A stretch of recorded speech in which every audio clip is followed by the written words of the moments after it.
Step out of the modern world for a moment. You are standing in a narrow, winding village street in the year 1300. The air is thick with the scent of wood smoke and damp earth. As the sun dips below the horizon, the workday finally grinds to a halt. You might expect a quiet evening of prayer, but the sounds drifting from the tavern and open fields suggest something far more chaotic. In an era without screens or electricity, the human imagination took a turn for the bizarre. You watch as a group of men prepares to kick a leather bladder across miles of rough terrain, while others gather for a contest of insults that would make a modern poet blush. Welcome to a world where entertainment is raw, dangerous, and utterly strange. Prepare to discover the peculiar ways your ancestors spent their limited free time. Close your eyes for a moment and imagine the year 1350. What do you see? If you are like most people, your mind probably conjures a world of thick, gray fog. You see peasants caked in layers of filth, hacking away at frozen dirt with primitive tools. You see a landscape of muted browns and dismal grays, where the only sound is the tolling of a funeral bell, and the only emotion is a deep, soul-crushing despair. We have been taught to call this era the Dark Ages. We imagine it as a 1,000-year-long tunnel of misery, tucked between the golden age of Rome and the enlightened brilliance of the Renaissance. We picture a world where people worked until they dropped dead at the age of 30, never knowing a moment of joy or a spark of creativity. But I want you to take a deep breath and let that image dissolve.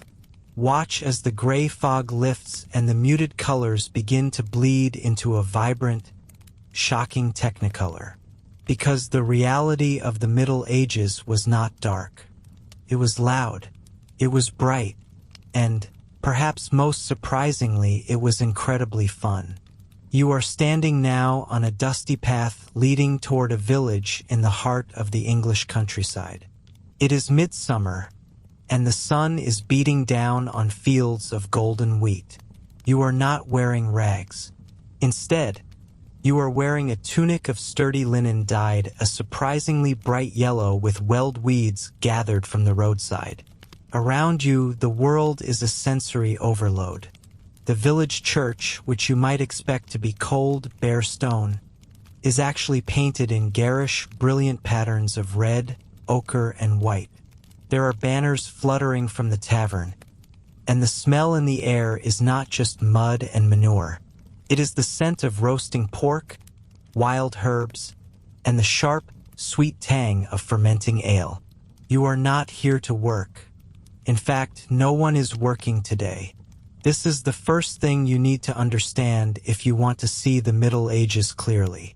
The idea that medieval people were nothing but tireless drones is perhaps the greatest lie of history. While their work was backbreaking and physically demanding, their calendar was punctuated by an incredible amount of mandatory rest. Between Sundays, various saints' days, and seasonal festivals, a typical medieval peasant might enjoy anywhere from 80 to 100 days of holiday every year. That is nearly 1/3 of the year spent away from the plow and the loom. And when these people had time off, they did not just sit quietly in their cottages. They threw themselves into leisure with a frantic, almost desperate energy that would put a modern music festival to shame. You walk further into the village, and the sound of music begins to drift toward you. It is not the refined, ethereal chanting of a cathedral. It is the raucous, rhythmic thumping of a tabor drum and the buzzing drone of a hurdy-gurdy. You see a circle of people holding hands, dancing a carol. They are moving in a synchronized line, singing at the top of their lungs, their faces flushed with sweat and laughter. This is the festive stage. This is the environment where the strange, the bizarre, and the downright dangerous pastimes of our ancestors were born. To understand why they played the way they did, you have to understand the pressure cooker of their daily lives. You live in a world where the cycle of the seasons dictates everything. You have spent weeks in the fields, your muscles aching, your skin burned by the sun, or your fingers numbed by the frost. You live in a small, tight-knit community where everyone knows your name, your business, and your sins. Life is fragile. A bad harvest could mean hunger. A sudden fever could mean death. This constant proximity to hardship did not make people somber. It made them hungry for release. When the bells rang to signal a feast day, it was like a valve being opened on a steam engine. All that pent-up energy, all that stress, and all that communal tension came pouring out in the form of play. But their idea of play was very different from ours. Today, we tend to separate our fun into neat little boxes. We go to a stadium to watch professionals play a sport. We sit in a dark theater to watch a movie. We scroll through a screen in isolation. For you, in the 14th century, fun is a contact sport. It is communal, it is chaotic, and it is often incredibly messy. There is no distinction between the performer and the audience. If there is a game happening, you are in it. If there is a play being performed, you are shouting at the actors or perhaps even playing a part. As you move through the village square, you notice that the social rules have started to bend. This is the magic of the medieval festival. It was a time of inversion. For a few brief hours or days, the world turned upside down. The village idiot might be crowned the lord of misrule, giving mock orders to the local priest. High-ranking officials might find themselves the target of good-natured mockery. This sense of freedom, this breaking of the normal social order, created an atmosphere where anything could happen. It was a world where the boundaries between the sacred and the profane were constantly shifting. You might spend the morning in a solemn church service, and by the afternoon, you are participating in a game so violent and strange that it would be illegal in any modern city. You see a group of young men gathered near the edge of the woods. They are not playing a game with a set of written rules or a referee. They are preparing for a match of folk football. There are no boundaries. The goal might be a landmark 3 miles away in the next village. There is no limit on the number of players. As you watch, the ball, which is a bloated pig bladder sewn into leather, is thrown into the air, and 100 men instantly descend into a heaving, shouting mass of limbs. This is not just a game. It is a ritual. It is a way to settle old grudges, to prove your strength, and to bind the community together through a shared physical trial. You might wonder why they chose such rough ways to enjoy themselves. The answer lies in the very fabric of their existence. When you live a life of physical labor, your leisure reflects that physicality. When you live in a world where nature is a powerful, unpredictable force, your games become a way to mimic that chaos in a controlled environment. But there is more to it than just toughness. There is a deep, underlying sense of irony and dark humor in medieval fun. These people lived in the shadow of the Black Death and constant warfare. They knew that life was short, and they chose to meet that reality with a grin. They turned the macabre into the festive. They found humor in the grotesque and joy in the absurd. As the sun begins to dip lower in the sky, the festivities only intensify. The ale is flowing freely now. In the Middle Ages, ale was not just a drink. It was a primary source of calories and a safer alternative to water. By late afternoon, the entire village is in a state of mild, golden intoxication. This lubrication of the social gears leads to even stranger sights. You see a man wearing a wooden frame shaped like a horse, dancing a jig while people pelt him with grain. You see a group of women competing in a race while carrying heavy buckets of water on their heads, laughing as they soak themselves and the onlookers. You realize that the Dark Ages were not dark at all. They were a kaleidoscope of human experience. The people you are standing among were just as clever, just as bored, and just as desperate for a good time as we are today. They simply had a different set of tools and a different perspective on what constituted a good time. They did not have the internet, but they had the imagination to turn a simple animal bone into a musical instrument or a terrifying game of skill. They did not have professional sports leagues, but they had the passion to turn their entire village into a playing field. As you stand here, watching the shadows lengthen over the vibrant, rowdy, and beautiful scene, you are ready to look closer. You are ready to move past the general atmosphere of the festival and look at the specific, peculiar things these people did. Because once you understand that they were not miserable drones, but high-energy thrill seekers, their strange hobbies start to make a lot more sense. You are about to see that their sense of fun was limited only by their imagination and their pain tolerance. The stage is set. The ale is tapped. The music is playing. It is time to step into the crowd and see exactly how strange things could get. From the brutal to the bizarre, the games of the Middle Ages are waiting to be played. And you, as our guest from the future, have a front row seat to the wildest party in human history. Let us leave the myth of the gray, silent peasant behind and embrace the loud, colorful, and wonderfully weird reality of the medieval world. You are standing in the middle of a narrow, winding street in a 14th century English village. It is a damp, gray afternoon in late winter, the kind of day where the cold seeps through your thick woolen tunic and settles deep into your bones. But despite the chill, the air is not quiet or somber. It is thick with a nervous, electric energy. You notice something strange as you look around. The local merchants are not setting out their wares or calling out prices to passers-by. Instead, they are hauling heavy wooden shutters over their shop windows. They are dragging thick timber beams to reinforce their doors and clearing any loose barrels or carts from the cobblestones. You might think an invading army is cresting the nearby hill, but the expressions on the faces of the townspeople tell a different story. There is no fear here, only a wild, desperate sort of excitement. They are not hiding from an enemy.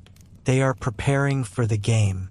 This is Shrove Tuesday, and you are about to witness the most chaotic, violent, and beloved pastime of the medieval world. Mob football. Forget everything you know about modern sports. There are no manicured grass pitches here.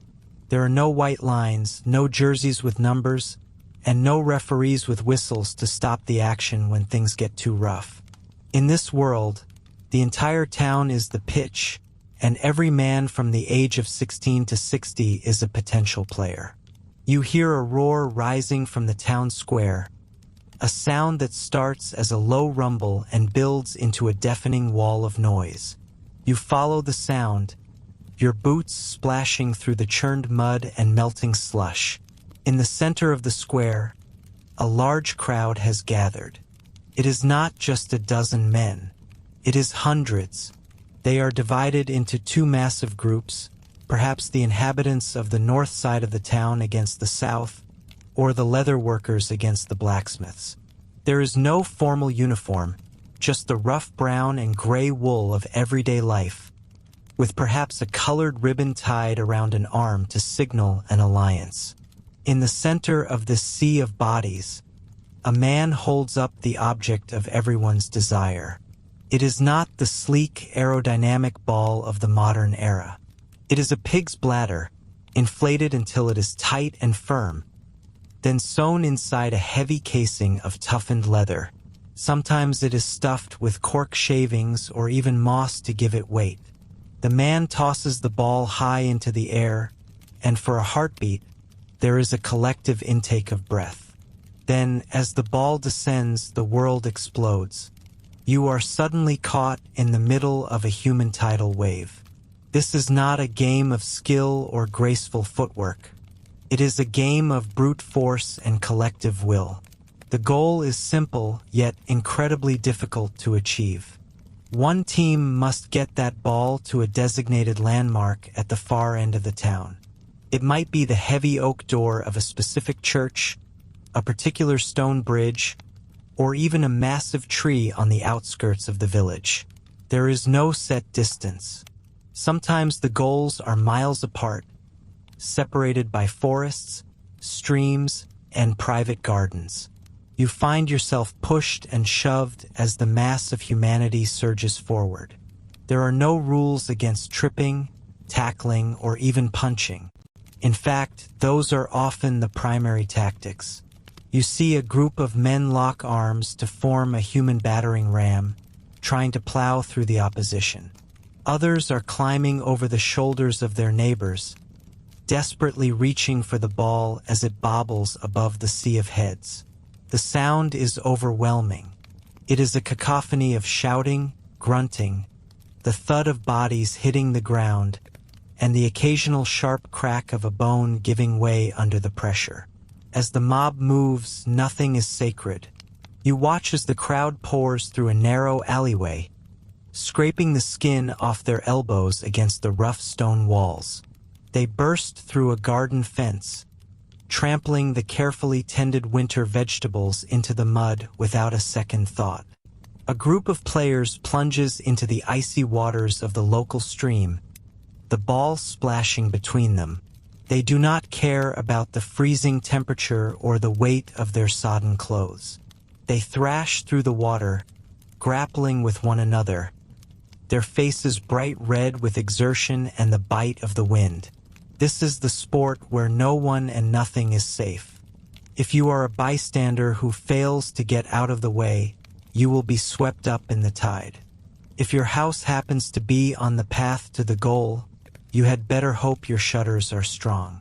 Medieval records are full of accounts of broken windows, smashed furniture, and even walls that were partially toppled by the sheer force of the mob. It is a legal and social gray area where the normal rules of the town are suspended for a single frantic day. You might wonder why anyone would participate in such a dangerous activity. To understand, you have to look at the reality of medieval life. For most of the year, life is a grind of repetitive labor and strict social hierarchies. You bow to the Lord, you pay your tithes to the church, and you follow the laws of the king. But on Shrove Tuesday, those structures melt away. In the middle of the mob, a humble apprentice can tackle a master craftsman. A poor laborer can stand shoulder to shoulder with a wealthy merchant. It is a release valve for the tensions of the community, a chance to prove one's strength and loyalty to one's neighbors in a way that nothing else allows. However, not everyone viewed mob football with such enthusiasm. While the common folk saw it as a vital tradition, the authorities often saw it as a threat to public order and, more importantly, a distraction from national security. You see, the kings of the Middle Ages were constantly at war, and they relied on a very specific skill from their subjects: archery. Imagine you are a royal official in the year 1314. You walk through the streets of London and you see the damage left behind by one of these matches. You see the injured men limping to their homes, unable to work for weeks. More importantly, you see that the local archery butts, where every able-bodied man is required by law to practice with the longbow, are empty. The men would rather be brawling over a pig's bladder than standing in a field shooting at targets. This led King Edward II to issue a famous proclamation. He complained about the great noise in the city caused by hustling over large footballs, from which many evils might arise which God forbid. He officially banned the game in London, threatening imprisonment for anyone caught playing. He was not the only one. Over the next few centuries, kings like Edward III, Richard II, and Henry IV all tried to suppress the sport. They wanted their subjects focused on the bow and the arrow, not the chaotic scramble of the mob. But as you look at the faces of the people around you in this muddy street, you realize that royal decrees have very little power against centuries of tradition and the raw joy of the game. The bans were almost impossible to enforce. How do you arrest 1,000 people at once? How do you stop a whole village that is determined to have its day of glory? The game simply moved to the fields or continued in the back streets, hidden from the eyes of the king's men until the heat of the moment had passed. As the sun begins to dip below the horizon, casting long, orange shadows across the battered landscape of the town, the intensity of the game does not wane. If anything, it reaches a fever pitch. The ball is now caked in mud and nearly impossible to grip. The players are exhausted, their clothes torn to rags, their faces smeared with dirt and blood, yet they push on. Suddenly, a great cry goes up from the far end of the village. The ball has hit the target. The goal has been scored. The tension that has been building all day suddenly snaps, replaced by a wave of relief and celebration. The winning side hoists their heroes onto their shoulders, while the losers lean against walls, gasping for air and nursing their bruises. In the aftermath, as the moon rises over the quieted streets, the town begins to pick up the pieces. Tomorrow, the shutters will come down, the fences will be mended, and the hierarchies of daily life will return. But for tonight, the stories of the great tackles and the near misses will be told over mugs of ale in the local tavern. You realize that while mob football was indeed a sport where no one was safe, it was also a sport that bound the community together in a way that no law or sermon ever could. It was a raw, visceral expression of life in an age that was as tough as the leather of the ball and as unpredictable as the path it took through the winding streets.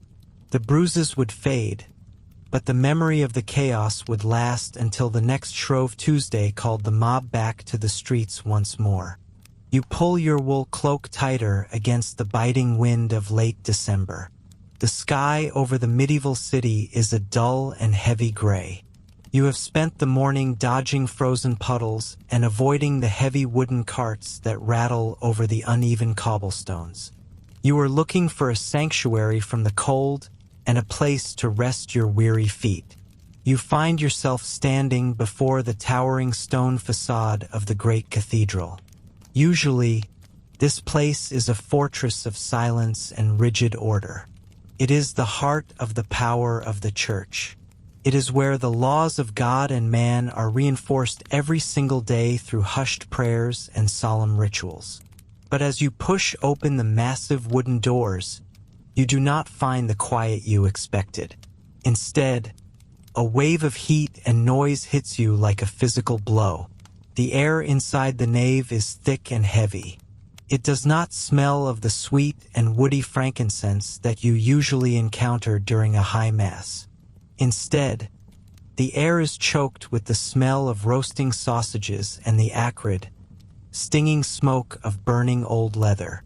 You blink as your eyes adjust to the flickering light of 1,000 candles. The stone pillars are not bare and cold today.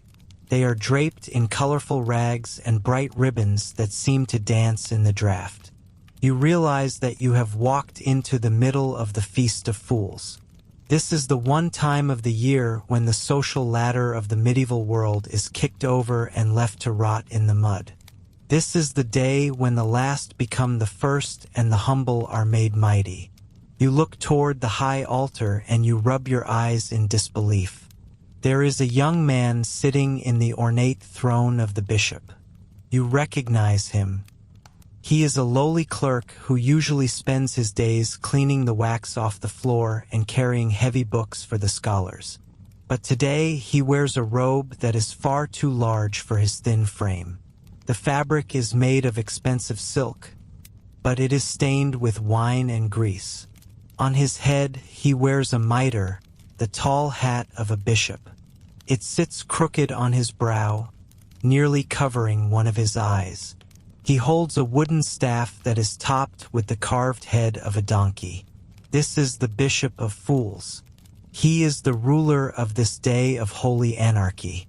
Around him, the lower clergy are transformed.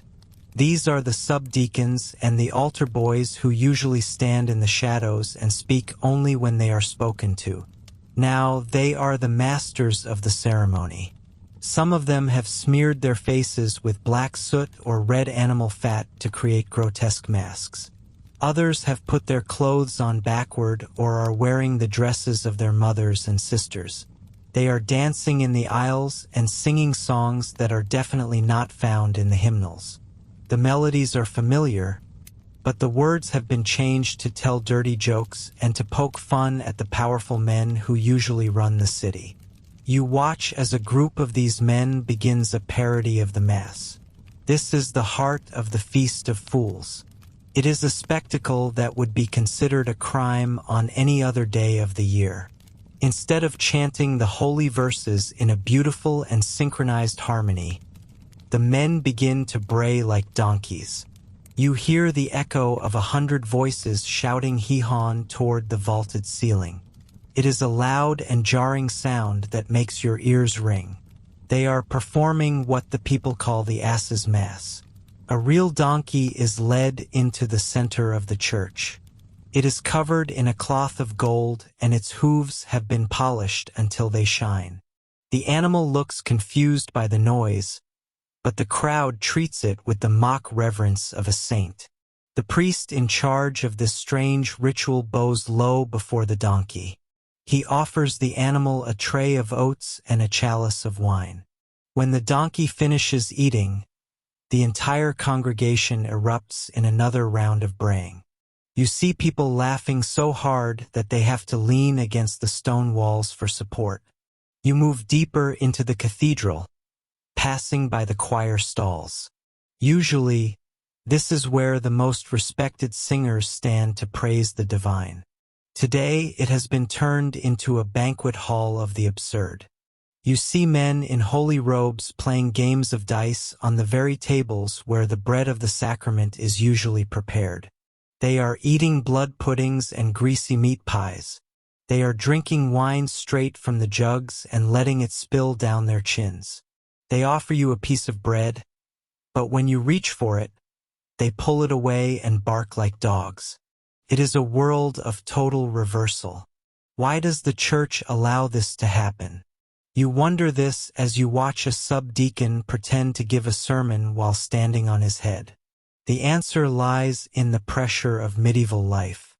The hierarchy of the Middle Ages is incredibly strict. Everyone has a place and everyone must stay in that place. The peasants serve the lords and the lords serve the king and everyone serves the church. It is a system that creates a massive amount of tension. The Feast of Fools acts as a safety valve for that pressure. The church leaders realize that if they allow the lower classes to blow off steam for one day, those people will be much more likely to return to their lowly positions for the rest of the year. It is a controlled explosion of chaos. But even a controlled explosion can get out of hand. You see a group of men carrying a large pot of foul-smelling liquid. They are using old shoes as incense burners. They swing the shoes on chains, releasing a thick and choking smoke that smells of burnt rubber and ancient sweat. They walk through the crowd, pretending to bless the people with this stinking mist. The people do not run away. They lean in and laugh. They find the subversion of the holy ritual to be the funniest thing they have ever seen. Outside, in the square, the anarchy has spilled out of the cathedral and into the streets. You see a parade of people wearing masks made of leather and wood. Some represent demons with long, pointed horns. Others represent pigs or wolves. They are chasing each other through the mud and throwing handfuls of flour at anyone who looks too serious. You see a man dressed as a king, but his crown is made of dried mud and his scepter is a large leek. He is issuing ridiculous decrees to the crowd. He declares that all the wells in the city should flow with ale, and that every man must walk backward for the next hour. The line between the sacred and the profane has completely disappeared. You see a monk who has abandoned his vow of silence to lead a group in a ribald drinking song. You see a woman who has dressed herself in the armor of a knight, challenging the men to a wrestling match in the middle of the square. It is a day of total freedom, but it is a freedom that is tinged with a sense of desperation. Everyone knows that when the sun goes down, the masks will have to come off. The Bishop of Fools will go back to being a lowly clerk. The donkey will go back to the stable. The robes will be cleaned, and the incense will once again smell of flowers instead of old shoes. As the afternoon light begins to fade, the intensity of the celebration reaches a fever pitch. The bells of the cathedral begin to ring, but they are not ringing in the usual rhythmic patterns. They are being pulled by men who are trying to make as much noise as possible without any regard for melody. The sound is a chaotic clanging that fills the entire valley. You see people dancing in a massive circle in the nave of the church, their shadows stretching long and distorted against the stone floor. They are spinning faster and faster, a whirlwind of rags and soot and laughter. Eventually, the authorities of the church will try to stop this tradition. As the centuries pass, the higher officials will grow tired of the mess and the mockery. They will say that the Feast of Fools is a stain on the dignity of the house of God. Councils will meet in distant cities and issue stern warnings. They will try to ban the masks and the donkey and the drinking, but the people will cling to this day for as long as they can. They need this day of holy anarchy to survive the crushing weight of their everyday lives. You step back out into the cold evening air. The transition is jarring. The streets are becoming quiet as people retreat into their homes to nurse their hangovers and wash the soot from their faces. The great doors of the cathedral are being closed and locked. Tomorrow, the bishop will return to his throne. He will be dressed in clean robes, and he will speak in a voice of absolute authority. The world will be right side up again. But as you walk home through the darkening city, you can still hear the faint, lingering sound of a single voice braying like a donkey in the distance. The memory of the chaos remains, a small spark of rebellion that will keep the people warm until the next time the world is allowed to turn upside down. You realize that sometimes the only way to endure a world of rigid rules is to spend one day laughing at the very idea of order. You step out of the chaotic noise of the festival and walk toward the town square, but the atmosphere here is different. It is not the wild, upside-down energy of the Feast of Fools. Instead, there is a heavy, suffocating sense of solemnity. You see a crowd gathered around a raised wooden platform. At first, you think it is a stage for a play, or perhaps a pulpit for a traveling preacher. But as you push through the throng of peasants in their rough wool tunics and the merchants in their fur-trimmed robes, you realize this is a court of law. The air smells of damp earth and wood smoke, and the only sound is the rhythmic tolling of a bell and the occasional rustle of parchment. You look toward the prisoner's dock, expecting to see a bandit or a thief. Instead, your eyes widen in disbelief. Standing there, held by heavy ropes and guarded by two grim-faced men-at-arms, is a pig. This is not a joke. This is not a pageant. You are witnessing one of the most baffling and immersive spectacles of the medieval world, the formal criminal trial of an animal. To your modern mind, this seems like a fever dream, a moment of collective insanity. But as you look at the faces of the people around you, you see no laughter. You see only the stony, focused expressions of people who believe that the law of God and the law of man must extend to every living creature that draws breath. Imagine you are standing in the village of Falaise, France, In the year 1386, the sun is low in the sky, casting long, dramatic shadows across the cobblestones.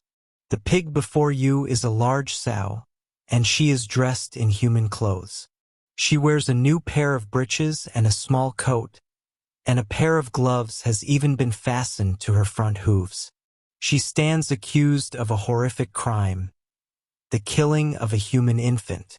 In the medieval mind, this is not just a tragedy or an accident of nature. It is a violation of the moral order of the universe. You watch as a lawyer, a man who has spent years studying the intricacies of Roman and canon law, stands up to speak. He does not treat this as a farce. He delivers a complex legal argument, citing precedents and religious texts. He speaks of the responsibility of all God's creatures to respect the sanctity of human life. The judge, sitting high above in his black robes, listens with profound gravity.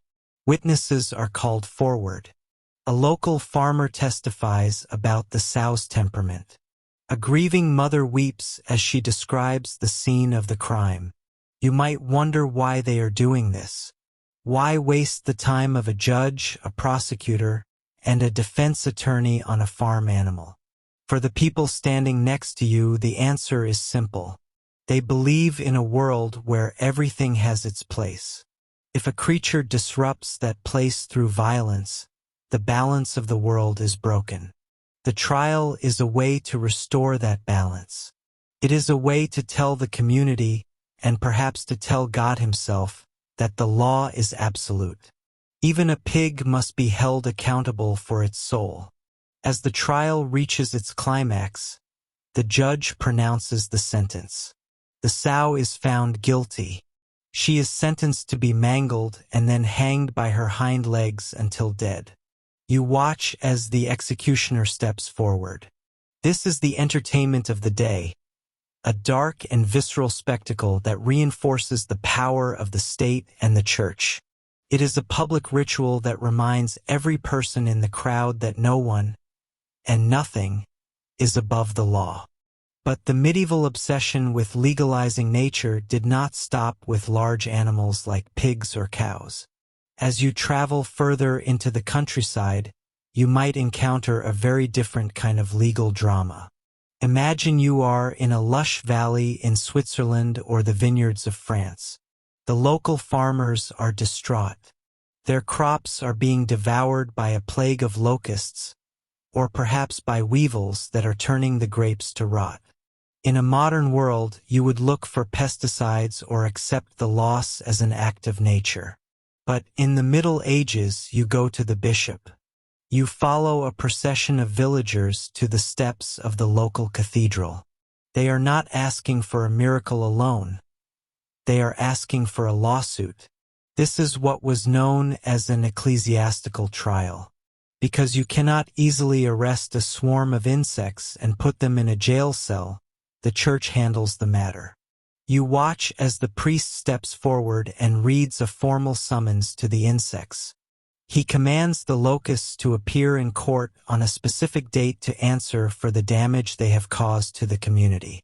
You might think the insects would lose by default when they fail to show up. But the medieval sense of fairness is surprisingly deep. The court appoints a defense lawyer for the pests. You sit in the pews of the church and listen as this lawyer argues that the locusts are also God's creatures. He argues that they have a right to eat and that perhaps the villagers have brought this plague upon themselves through their own sins. He suggests that if the insects are to be removed, the town must provide them with a designated piece of land where they can live and forage without bothering the humans. This is a bizarrely civil negotiation with nature. You hear the judge deliberate. Sometimes the court actually rules in favor of the insects, granting them a small plot of wasteland and ordering the villagers to leave them in peace. Other times, the judge loses patience. If the insects do not leave after being given a fair warning, the priest performs a rite of excommunication. You watch as he raises his staff and solemnly casts the caterpillars or the rats out of the body of the church, consigning them to the outer darkness. For the people around you, this provides a profound sense of agency. In a world where a bad harvest means starvation, the trial gives them a way to fight back. It turns a chaotic natural disaster into a structured legal battle. It is a form of communal therapy. By putting the pests on trial, the people convince themselves that the world is not random and cruel, but ordered and just. You move through the crowd and hear people discussing the most famous animal lawyer of the age, a man named Bartholomew Chassaigne. He became a legend for defending a group of rats in the early 16th century. The rats had been summoned to court for destroying the barley crop in the town of Autun. When the rats failed to appear on the first day, Chassaigne argued that the summons was too narrow. He said that since the rats lived in many different villages, a single announcement in one church was not enough to inform all of them. The judge agreed and ordered the summons to be read in every parish. When the rats still did not show up, Chassaigne made his most brilliant move. He argued that his clients wanted to come to court, but they were afraid for their lives. He pointed out that the townspeople's cats were lurking in every alleyway, and it was a well-established legal principle that a defendant does not have to appear if the journey to the court is life-threatening. The trial was delayed indefinitely. You see the locals nodding in respect at the mention of his name. They admire the cleverness of the law, even when it is applied to rodents. As you stand in the square, watching the executioner finish his work or the priest finish his curses, you realize that these trials were one of the most popular forms of public entertainment. They were more than just legal proceedings. They were stories that the community told about itself. They were a way to process grief, anger, and fear. They were a grand theater where the lead actors were often silent, confused animals, but the audience was every man, woman, and child in the district. The sun begins to set, and the grim business of the court concludes. The crowd starts to disperse, some heading back to their fields, others to the tavern to debate the finer points of the lawyer's closing statement. You feel a strange shiver. In this world, the line between the human and the animal is much thinner than you ever imagined. To the medieval person, the entire world is a courtroom, and every creature is a witness to the glory and the rules of the Creator. You turn away from the empty gallows. The image of the pig in the waistcoat burned into your mind. You begin to understand that for these people, fun was often tied to the macabre and the meaningful. It was not enough to simply live. One had to see the order of the world enforced, even if it meant dressing a sow in breeches and treating a swarm of flies like a band of outlaws.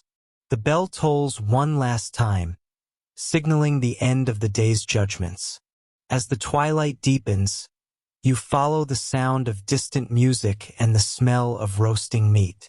You are moving toward a different kind of gathering, one that celebrates the very thing these trials tried to control, the wild, unpredictable physical power of the human body. You walk toward the edge of the village, where the fields open up and the rules of the courtroom are replaced by the rules of the game. You step past the final row of thatched cottages and find yourself standing on a ridge overlooking a vast, rolling valley. The air here feels different. It is thick with the scent of crushed grass, wet earth, and something metallic that stings the back of your throat. This is not the quiet countryside you expected. Below you, the landscape has been transformed into a theater of controlled chaos. You are looking at a medieval tournament, but it looks nothing like the colorful, polished scenes you have seen in movies. There are no grandstands yet, no brightly painted fences separating the riders, and no noble ladies daintily waving silk handkerchiefs from velvet-draped balconies. Instead, you see what looks like the beginning of a bloody, desperate war. This is the 12th century, the golden age of the melee. You look down into the valley and see hundreds of men on horseback, clad in heavy suits of chainmail that shimmer like gray fish scales under the overcast sky. They are divided into two massive groups, congregating at opposite ends of the field. This is not a series of one-on-one duels. This is a mock battle on a scale that defies modern imagination. The playing field is not a stadium. It is several square miles of open territory, including forests, streams, and even the edges of working farms. If you were a peasant living in that small cluster of huts by the river, you would be frantically ushering your livestock into the cellar and praying the riders do not trample your winter wheat into the mud. You watch as a signal is given. It is not a refined whistle or a bell, but the guttural, chest-rattling blast of a dozen bronze horns. The sound vibrates in your very bones. Suddenly, the earth begins to tremble. You feel the vibration rising through the soles of your boots before you even see the movement. Then, the two masses of iron and muscle surge forward. This is the charge.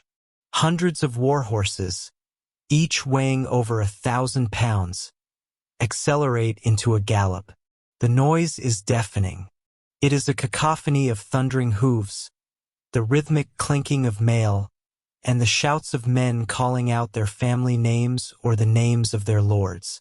As the two groups collide in the center of the valley, the sound of the impact is like a thunderclap. You hear the splintering of ashwood lances, a sound so sharp and violent it cuts through the roar of the crowd.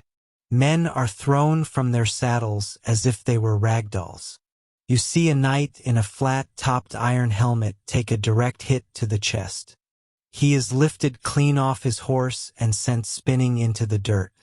He does not get up immediately. In fact, he is lucky if he is not trampled by the dozens of horses following close behind him. You realize quickly that this is not a game played for points.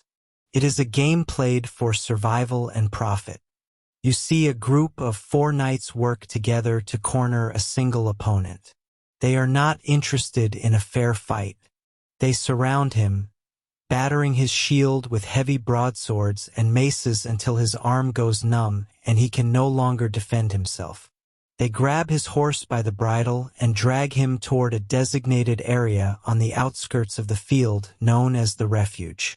This is the equivalent of a penalty box, but with much higher stakes. Once the knight is dragged into the refuge, he is a prisoner.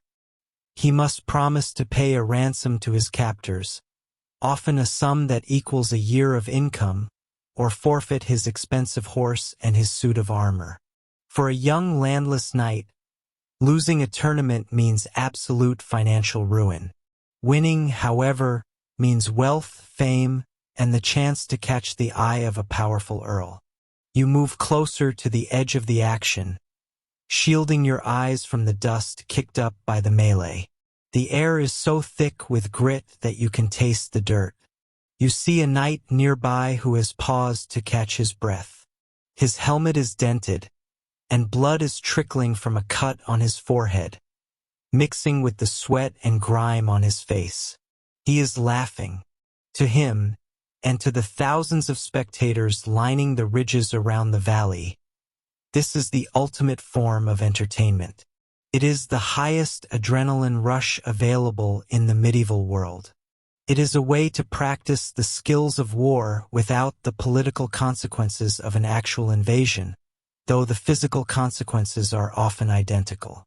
You notice that there are no referees. There are no officials on the field to stop the fighting if someone gets hurt.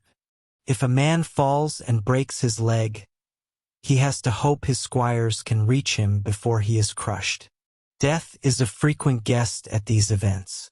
You remember hearing stories of the great tournament at Neuss in the year 1241, where 80 knights died in a single day, not just from spear wounds, but from heat exhaustion and suffocation in the crushing throng of bodies. The Church hates this.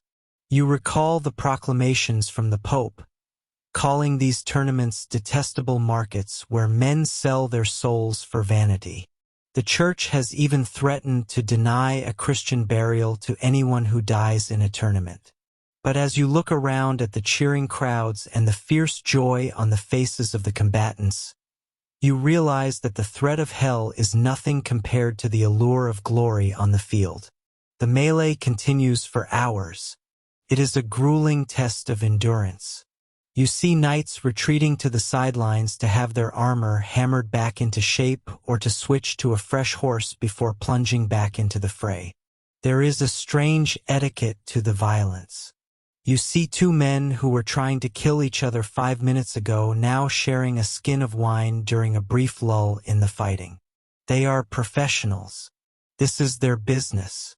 As the sun begins to dip toward the horizon, the intensity of the fighting shifts. The wide-open chaos of the afternoon begins to give way to smaller, more personal spectacles.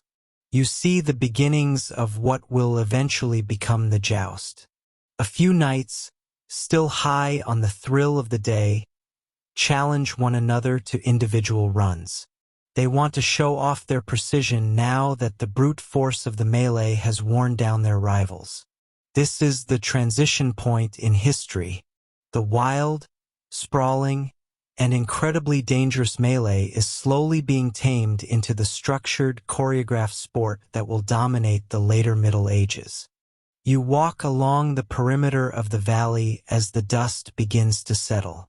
The fields are a wreck. Fences are smashed, and the ground is churned into a grayish-brown soup of mud and blood. You see the camp followers moving onto the field now. There are blacksmiths looking for broken pieces of armor to salvage, surgeons with their bone saws and linen bandages, and merchants selling spiced wine and roasted meats to the exhausted victors. The atmosphere is like a cross between a professional sports locker room and a battlefield hospital.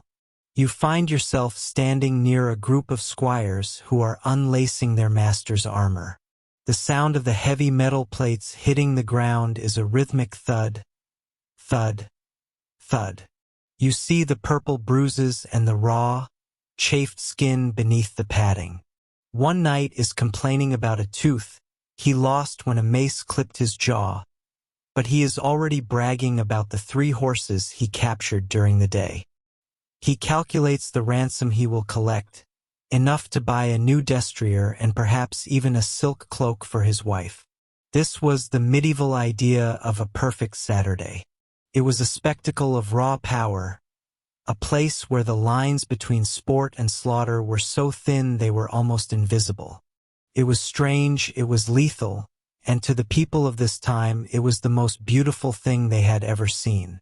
You realize that for the medieval mind, fun was not about safety or comfort. It was about the intensity of being alive in a world where life was often short and fragile. As the fires are lit in the nightly camps and the smell of roasting venison begins to drift across the valley, the adrenaline of the day starts to fade into a weary, satisfied hum. The violence of the melee is over, but the night is just beginning. You turn away from the cooling battlefield, leaving the bruised and bloodied champions to their stories and their wine. You walk back toward the shadows of the forest, where the sounds of the tournament are replaced by the rustle of leaves and the distant, haunting call of an owl, knowing that the world of medieval sport had even stranger and more intimate ways to test a person's mettle. The morning air of Shrove Tuesday is crisp and bites at your cheeks as you step out from your small, timber-framed cottage. The sky is a pale, bruised purple, and the mud under your boots is partially frozen, crunching with every step you take toward the village green. You can smell the wood smoke from a dozen hearths. But today, there is another scent on the wind. It is the smell of anticipation, of a collective energy that has been building all winter.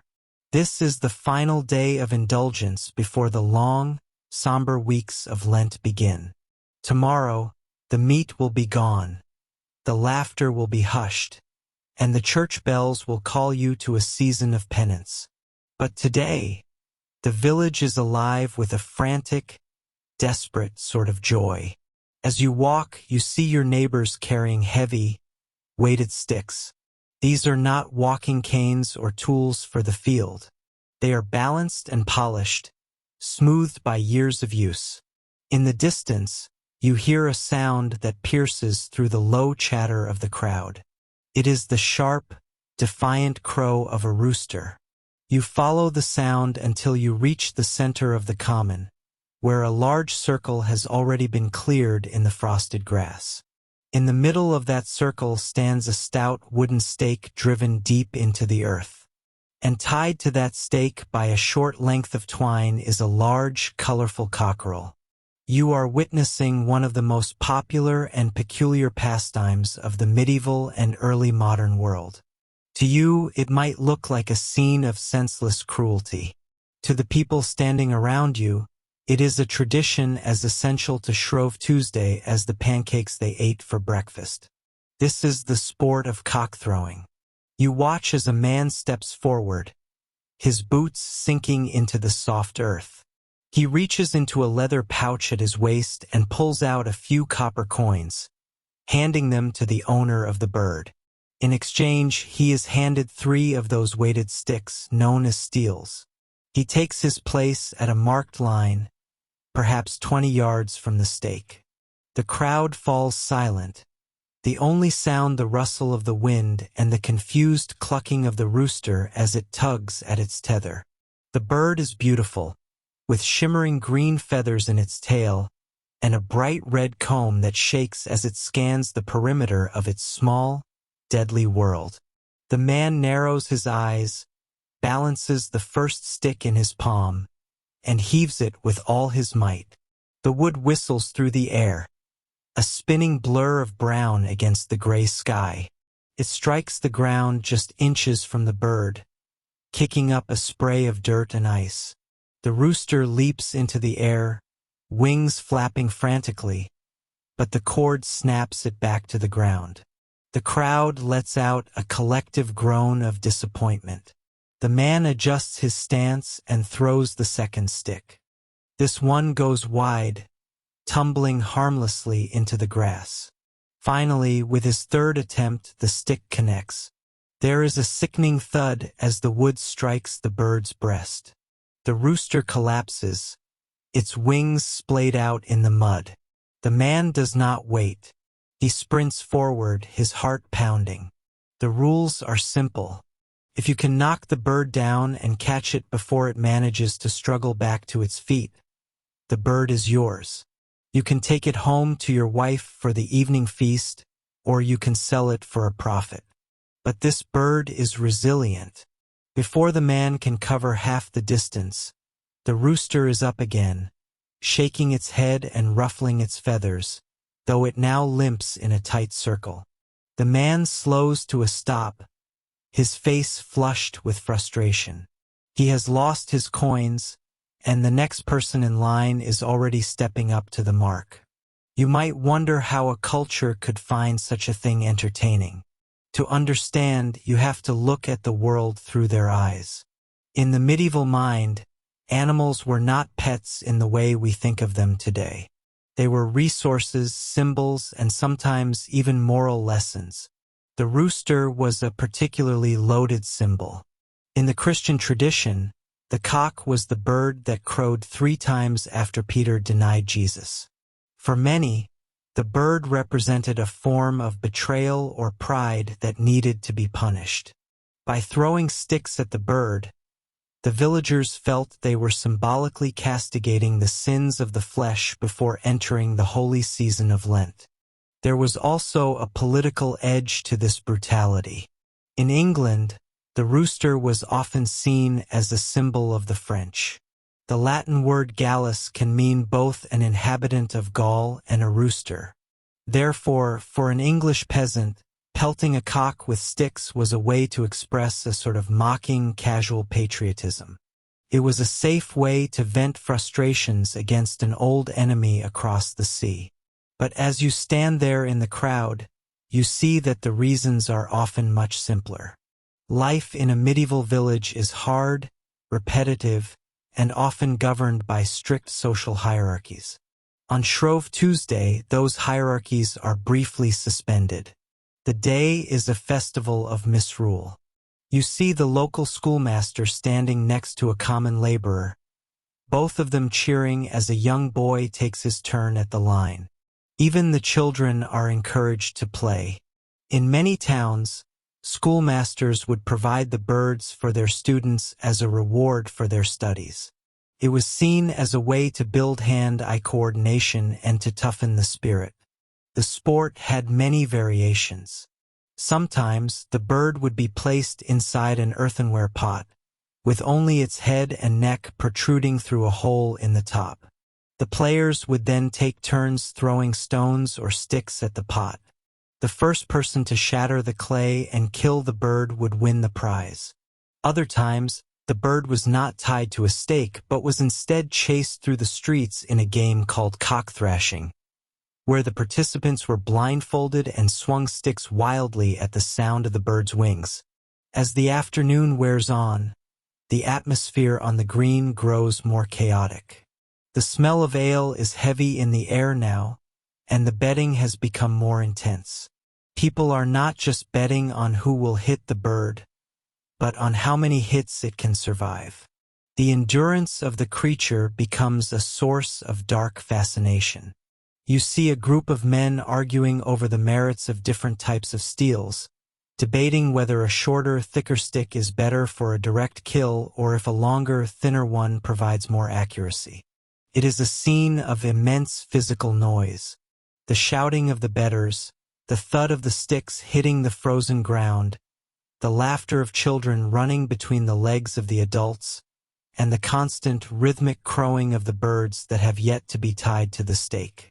It is a sensory overload that masks the underlying violence of the act. To the people of the Middle Ages, this was not a dark or hidden thing. It was done in the bright light of day, in the center of the community, with the blessing of tradition. However, even in the medieval and early modern periods, there were voices of dissent. You might spot a local friar standing near the edge of the green, watching with a furrowed brow. While the church often turned a blind eye to these festivities as a necessary release valve for the population, some theologians argued that such cruelty was a stain on the soul. They suggested that while animals were placed on earth for human use, wanton torture for the sake of amusement was a sign of a hardened heart. But these voices were often drowned out by the roar of the crowd. As the sun begins to dip below the horizon, casting long, skeletal shadows across the green, the final bird is brought out. The ground around the stake is now a mess of churned mud, broken wood, and colorful feathers. The energy of the crowd is beginning to wane as the cold of the evening settles in. The final winner walks away with his prize slung over his shoulder, already thinking about the pot of stew that will be his last hearty meal for 40 days. You stand there for a moment after the crowd begins to disperse. The silence that follows is sudden and heavy.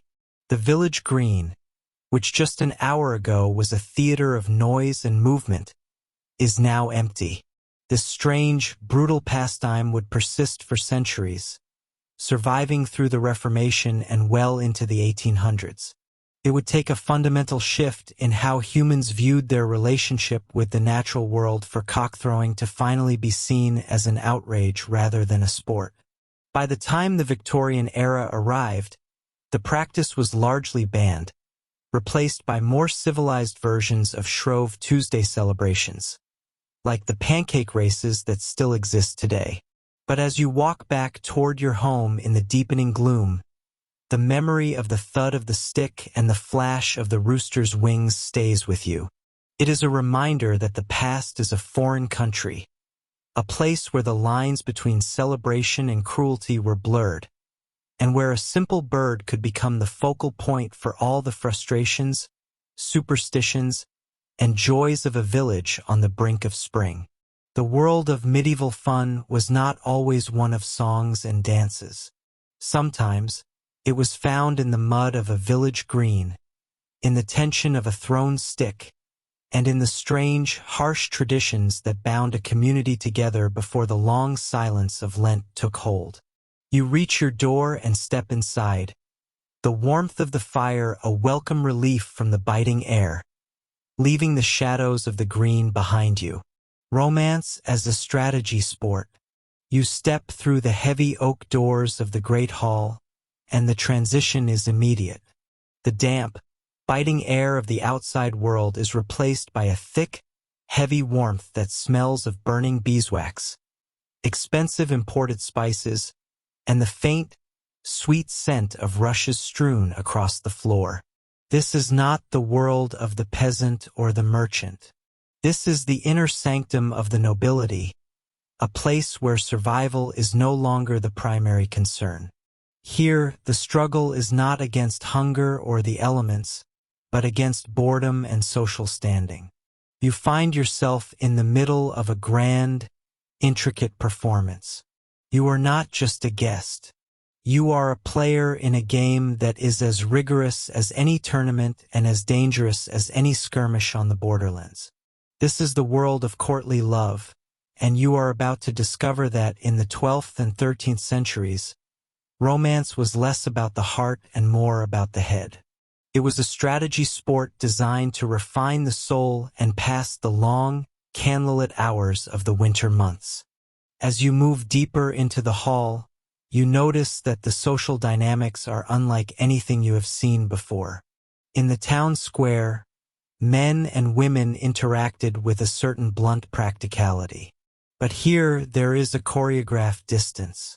You see a knight standing near a tapestry, his eyes fixed on a noblewoman across the room. He does not approach her. He does not speak. He simply watches with an expression of practiced, theatrical agony. You might think he is ill, but you would be wrong. He is merely following the first rule of the game. He is displaying his suffering. In this world, love is not supposed to be easy or even necessarily happy. It is meant to be a discipline. You watch as he sighs, a sound intended to be heard by those around him, and you realize that every movement in this room is being calculated for maximum social impact. You take a seat on a carved wooden bench, and a young page offers you a goblet of spiced wine. As you sip, you listen to the sounds of a lute being tuned in the corner. This music is the heartbeat of the courtly love game. The troubadours, those traveling poets and musicians, have turned the idea of longing into a high art form. They sing of the fine love or fin amour, a concept that completely flips the traditional power structures of the medieval world on their head. In the world outside these walls, women are often treated as property, bartered in marriage for land and alliances. But within the rules of this game, the lady is the absolute sovereign. She is the middens, a term that literally means my lord, even though it is applied to a woman. You see the knight from earlier finally make his move, but he does not go to the lady.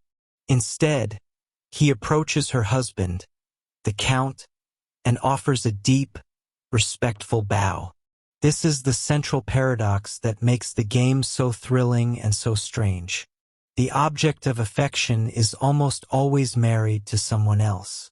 You lean back and consider the sheer complexity of what you are witnessing. To these people, love is a science. You might have heard of a man named Andreas Capellanus, who wrote a famous treatise called The Art of Courtly Love. In his book, he laid out 31 strict rules that every player must follow. You recall some of them as you watch the courtly dance unfold. Rule number 1. Marriage is no real excuse for not loving. Rule number 2. He who is not jealous cannot love. Rule number 13. When made public, love rarely endures. This is not a game of domestic bliss. It is a game of secrets, sighs, and strategic maneuvering. You watch a group of young squires whispering in the shadows, sharing poems they have written. They are trying to master the art of the perfect compliment, an exercise that requires a deep knowledge of classical literature and a sharp wit. If they fail to be clever, they lose points in the social hierarchy. If they are too forward, they are cast out of the circle. Suddenly, the music stops, and a hush falls over the hall. It is time for a court of love. You watch as a group of high-born ladies, led by the Countess herself, takes their seats at a raised table. They are the judges today. In this mock trial, they will hear cases of romantic disputes and hand down verdicts that are as binding as any legal decree in the eyes of the court. A young man steps forward, looking genuinely distressed. He presents his case. He has served his lady faithfully for 3 years, performing every task she asked of him.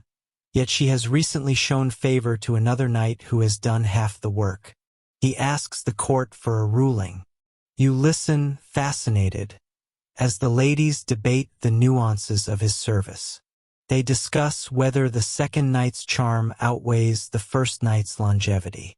They quote the rules of Andreas Capellanus as if they were holy scripture. This is the strange thing about medieval fun. It is incredibly formal. It takes something as chaotic and personal as human emotion and forces it into a rigid, legalistic framework. The verdict is reached. The court rules that the lady has the right to change her favor, as love is a gift and not a debt, but she must return the first knight's tokens of affection to signify the end of his service. The hall erupts in murmurs of approval and disagreement.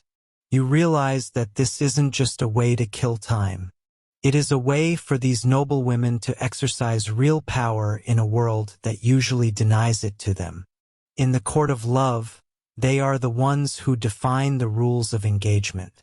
They are the ones who decide who is worthy and who is not. For a few hours every evening, the social order is inverted, and the ladies hold the scepter. As the evening progresses, you see the physical elements of the game come into play. You notice a lady subtly drop her silk glove as she walks past a group of admirers. 3 men scramble to retrieve it, but only one is allowed to return it to her. He does so with a flourish, pressing the fabric to his lips before handing it back. This glove is now more than a piece of clothing. It is a symbol, a holy relic of the game. He might wear it tucked into his belt or pinned to his sleeve during the next day's hunt. You see ribbons tied to lance tips and rings worn on chains around necks. These objects are the currency of courtly love. They represent a promise, a secret, or a challenge. You begin to understand that everything here is a metaphor. The hunt in the forest is a metaphor for the pursuit of the beloved. The siege of a castle is a metaphor for the winning of a heart. Even the food on the tables, arranged in elaborate displays of sugar and spice, reflects the artifice and decadence of the courtly lifestyle. But why, you wonder, did they go to such lengths? Why turn romance into such a grueling, rule-bound sport? As you watch the players, you see the answer in their eyes. It is about the thrill of the chase and the tension of the forbidden. In an age where your spouse was chosen for you before you hit puberty, the courtly love game offered a desperate, beautiful escape. It allowed for a different kind of connection, one based on choice, intellect, and shared secret language. It was also a way to civilize the warrior class. By forcing knights to focus on poetry, music, and the delicate feelings of a lady, the court was effectively domesticating them. It turned men who were trained for brutal violence into polished courtiers who knew how to dance and debate. It was social engineering disguised as a romantic pastime. You feel the weight of the social pressure in the room. To be a part of this world, you have to be constantly on guard. You have to know the right songs, the right gestures, and the right way to suffer. You see a knight who has clearly fallen out of favor. He sits alone at the end of a bench, ignored by everyone. He has failed the game. Perhaps he was too honest about his feelings, or perhaps he didn't know how to play the part of the pining lover with enough grace. In this room, being boring or clumsy is a greater sin than being unfaithful. The game requires a level of emotional theater that is exhausting to even observe. The candles are burning low, and the shadows are lengthening against the stone walls. The lute player begins a final, haunting melody. You see couples leaning in close, whispering words that will never be written down. You see the silent exchanges of glances that carry more meaning than 1,000 pages of prose. This is the heart of the medieval courtly experience. It is a world where the unspoken is more important than the spoken, and where the game itself is the prize. You realize that for these people, the strange rituals and the rigid rules were a way to make sense of a world that was often cruel and unpredictable. They created a space where beauty, elegance, and devotion were the highest virtues, even if they were only a performance. You stand up to leave, the wine making your head feel light. You walk back toward the heavy doors, passing the tapestries that depict scenes of knights and ladies in eternal, frozen pursuit. You look back one last time at the hall, the flicker of the hearth fire casting long, dancing shadows across the floor. You see the knight from the beginning of the evening still standing by the wall, still watching his lady with that same look of practiced longing. He is committed to his role. He will stay there until the last candle is extinguished, playing his part in the grand strategy of the court. You push open the doors and step back out into the cool night air. The transition is jarring. The silence of the courtyard feels empty after the dense, layered atmosphere of the hall. You walk away from the castle, the sounds of the lute fading into the distance, leaving the strange, beautiful, and calculated world of courtly love behind you. You have seen how the nobility played with their hearts, turning the most basic of human emotions into a sophisticated sport of the mind. As you head back toward your own world, you carry with you the realization that for the medieval elite, fun was never a simple thing. It was an art, a battle, and a way of life. Step away from the clanging steel of the tournament field and follow the smell of roasting venison and exotic spices. You are moving toward the great hall, a place where the air is thick with the scent of beeswax candles and the chatter of hundreds of noble guests. You pass through heavy oak doors, and the heat of the massive hearths hits your face. This is not just a dinner. This is a theater of power, a sensory explosion where food is merely the stage on which the strangest dramas of the medieval world unfold. As you take your seat on a long wooden bench, you notice that the table in front of you is already a landscape of wonders. But the real show has not even begun. You are about to witness the entremet. In the literal sense, the word means between servings, but in the hands of a medieval king or duke, it is an opportunity to defy reality. Imagine, if you will, the moment when the heavy platters of roasted meats are cleared away, and the room falls into a hushed, expectant silence. The servants do not bring out another course of food. Instead, they wheel in a massive, wooden structure painted to look like a mountain, complete with tiny trees and miniature shepherds made of sugar. From the peak of this mountain, a fountain begins to flow, but it does not pour water. It flows with spiced wine, cascading down into silver basins for the guests to dip their cups. This is the world of the entremet, where the line between a meal and a dream is intentionally blurred. You might think you have seen everything until you look to the far end of the hall. A group of men staggers under the weight of an enormous pie. It is the size of a wagon wheel, its crust golden and shimmering with egg wash. As it is placed in the center of the high table, the head cook steps forward with a long silver knife. He does not slice a piece for the king. Instead, he makes a single, swift cut across the top of the crust. Suddenly, the air is filled with the frantic beating of wings. Dozens of live songbirds burst from the pie, chirping and diving over the heads of the startled guests. This is not a legend or a nursery rhyme. This was a common spectacle designed to shock and delight.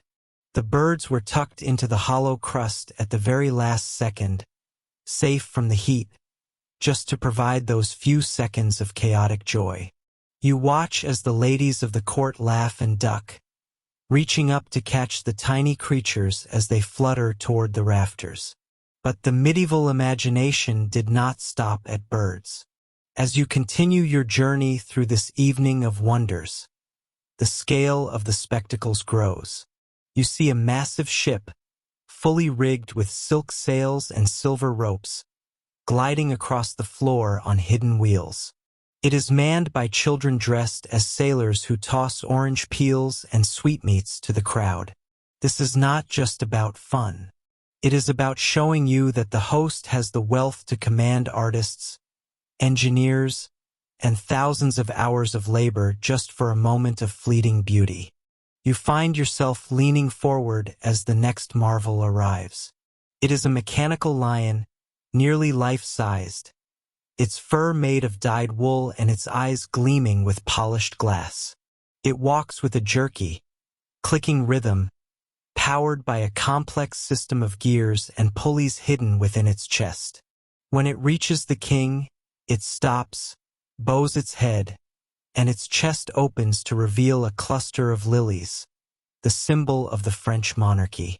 This is high technology for the 14th century.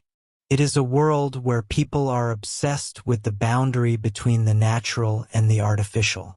You feel the vibrations in the floorboards as the most ambitious entremet of the night enters the hall.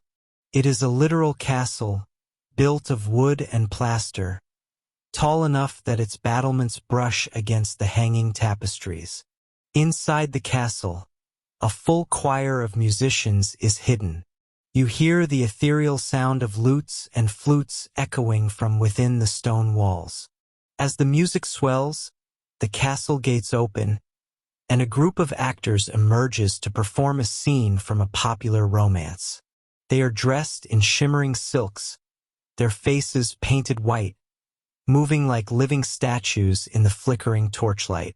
To the medieval mind, these displays were a way of making the invisible visible. They wanted to see the stories of their poets and the wonders of distant lands brought to life right there on the dinner table. You see people around you whispering in awe as a giant mechanical swan floats past, its neck moving gracefully as it offers a golden ring to a guest. It is a dizzying, overwhelming experience. Your senses are assaulted by the smell of perfumes sprayed into the air, the bright colors of the sugar sculptures, and the constant movement of these strange, living objects. As the night progresses, the entremets become even more symbolic. You watch as a massive platter is brought out, carrying a whole boar, but the boar is gilded in real gold leaf. Beside it stands a figure of a wild man of the woods, a popular mythical figure covered in shaggy green moss and ivy. This is a reminder of the wild world outside the castle walls, brought into the heart of civilization and tamed for the king's pleasure. You realize that everything you are seeing is a message. The king is telling you that he has power over nature, over technology, and over the very imagination of his subjects.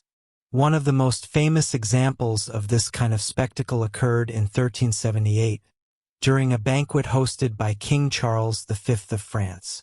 You can almost feel the tension in the room as the guests prepare for the main event.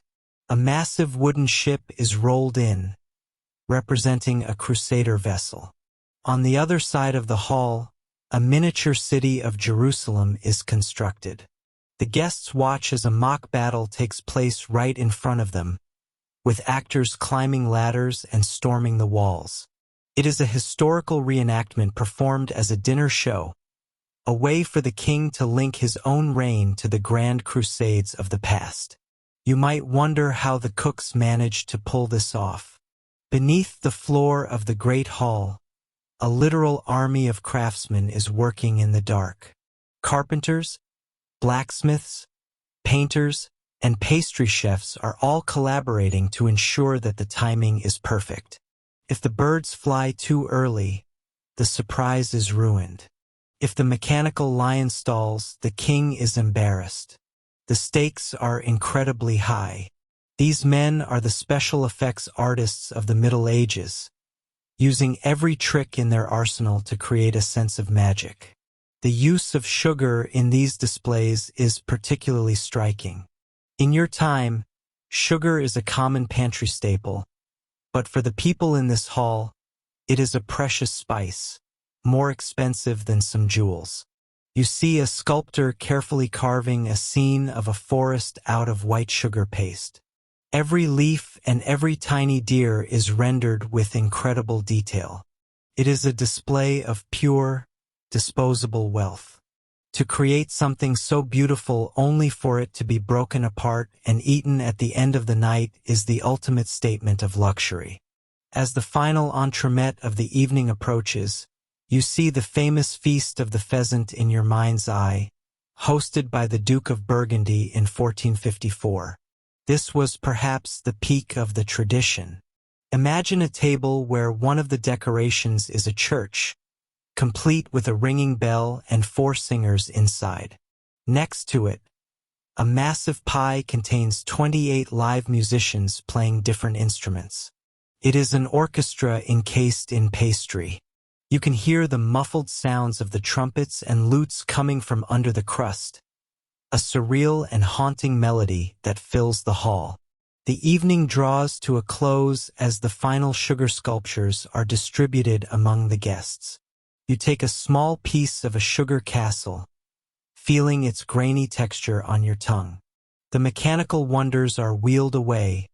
The birds have long since flown to the high windows, and the actors have retreated behind the tapestries. The hall feels suddenly quiet, though the smell of wine and roasted meat still lingers. You realize that these strange performances were more than just fun. They were a way for a pre-industrial society to touch the fantastic. In a world of mud, cold, and hard physical labor, the entremet provided a doorway into a world of impossible beauty and clever invention. It was a time when the table was not just for eating, but for dreaming.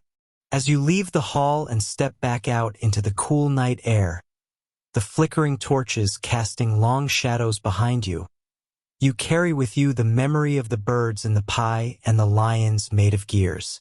You have seen the living heart of medieval celebration, where the only limit was the reach of the king's imagination. You push open the heavy oak door of a wayside tavern, and the first thing that hits you is not the smell of roasting meat or the warmth of the hearth, but a wall of thick, acrid smoke and the low, rhythmic rattle of something hard hitting wood. The air inside is heavy with the scent of unwashed wool, sour ale, and the metallic tang of sweat. It is late, long after the sun has dipped below the horizon, and while the parish priest might tell you that this is the hour for prayer and rest, the people huddled around the scarred trestle tables have other ideas. You step over a pile of rushes on the floor and find your way toward the center of the noise. There, in the flickering, yellow light of a single tallow candle that sputters and coughs, you see them. These are not the lords or the ladies you might have seen in the high courts. These are the tillers of soil, the shearers of sheep, and the smiths who spend their days at the forge. But tonight they are not laborers. Tonight they are seekers of fortune, and their fate rests in the hollow rattle of the devil's bones. The dice themselves are small, uneven things. They are not the perfect, machine-cut cubes you are used to. These have been carved by hand, perhaps from the femur of a cow or the shin of a horse, smoothed down by years of nervous palms and frantic tosses. Some are yellowed with age, others stained by the spilled dregs of 1,000 mugs of cider. In the medieval mind, these little cubes are more than just tools for a game. They are an obsession, a vice so powerful that it was often seen as a direct invitation to the demonic. You watch as a man with calloused hands and a threadbare tunic shakes his fist. He is not just shaking dice. He is shaking his future. The game they are playing is likely hazard. It is a game of complicated rules and shifting odds, the ancestor of the modern game of craps, and it has a grip on the medieval soul that is almost impossible to overstate. You see the tension in the man's jaw. He calls out a number, a main, and then he flings the dice across the table. They bounce unevenly, skipping over the gouges in the wood before settling. A groan ripples through the small crowd. He has lost, but he does not walk away. He cannot. He reaches into a small pouch at his belt and pulls out a few of the meager coins he earned from a week's back-breaking labor in the Lord's fields. He sets them down with a trembling hand. This is the grip of the devil's bones. You might wonder why a person who has so little would risk everything on the tumble of a carved bone. To understand this, you have to understand the sheer weight of medieval life. For a peasant, almost everything is decided for you. You are born into a certain rank, you work the land your father worked, and you answer to the whims of the seasons and the demands of the nobility. There is very little room for agency, very little chance to ever change your lot in life through hard work alone. But the dice do not care who your father was. They do not care if you are a saint or a sinner. For a few seconds, while those bones are dancing in the air, you are the master of your own destiny. You are standing on the precipice of a miracle. If they land right, you could have enough to buy a new plowshare, a better coat, or enough ale to forget the winter chill for a month. But the miracle rarely comes. As you watch, the stakes begin to rise, and the atmosphere in the tavern shifts from excitement to something much darker and more desperate. You see a man who has run out of coin. He looks around, his eyes wild in the candlelight. He takes off his cloak, a heavy, rough thing of frieze cloth, and flings it onto the table. It is his only protection against the damp night air, but he bets it anyway. This was a common sight in the Middle Ages. People would bet their tools, their furniture, and in extreme cases the very clothes off their backs. There are stories in the old chronicles of men found shivering and naked in the gutters outside a tavern, having lost even their tunics and breeches to a run of bad luck.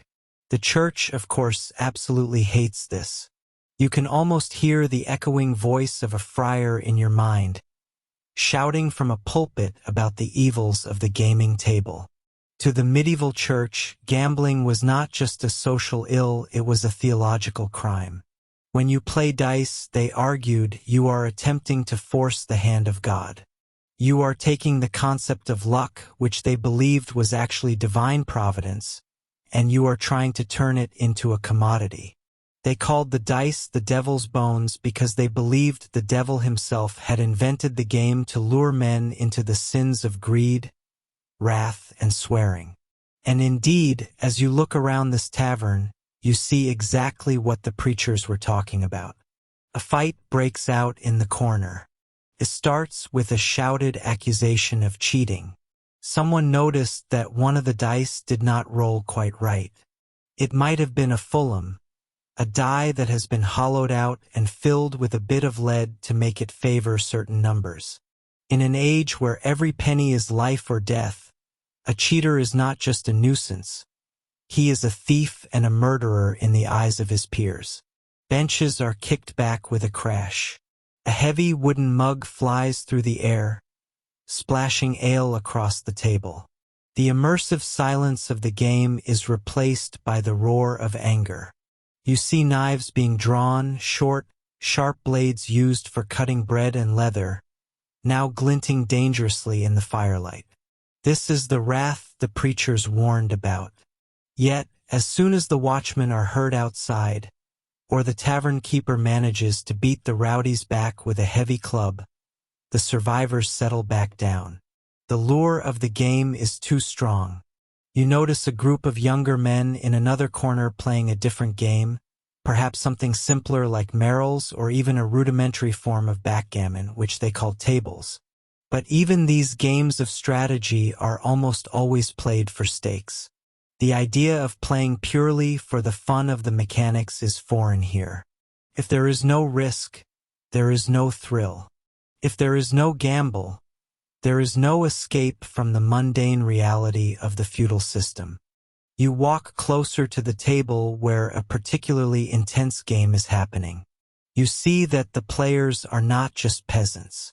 There is a traveling merchant here, his fine wool cloak stained with the mud of the road, and even a young clerk with a tonsured head who should be in his dormitory at the nearby monastery.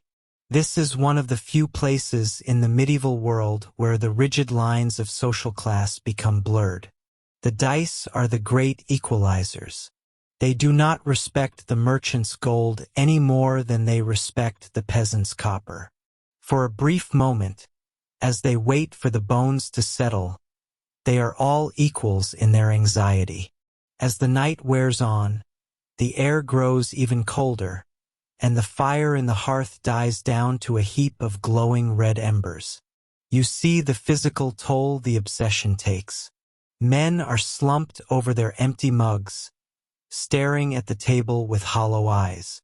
The winner of the night is stuffing a small pile of coins into his tunic, but he looks over his shoulder nervously, knowing that he has to walk home through the dark woods where losers might be waiting to take back what they lost by force. The loser is sitting with his head in his hands, wondering how he will explain the missing rent money to his wife, or how he will work the fields tomorrow without the boots he just gambled away. This was the strange, dark heart of medieval leisure. It was not just about the games themselves, but about the desperate need for a spark of something unpredictable in a world that was often cruelly predictable. The strange things people did for fun were often born out of a desire to feel something other than exhaustion and hunger. Even if it meant dancing with the devil and tossing his bones on a stained wooden table, they chose the thrill of the gamble over the safety of the status quo. You turn away from the table, the sound of the dice still clicking in your ears like a heartbeat, and walk back toward the door. Behind you, you hear the rattle begin again. Someone has found another coin. Someone is ready to try their luck one more time.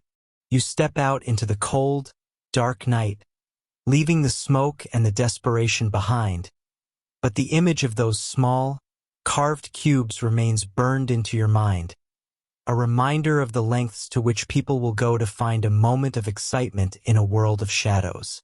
You feel the shift in the air before you even see the crowds.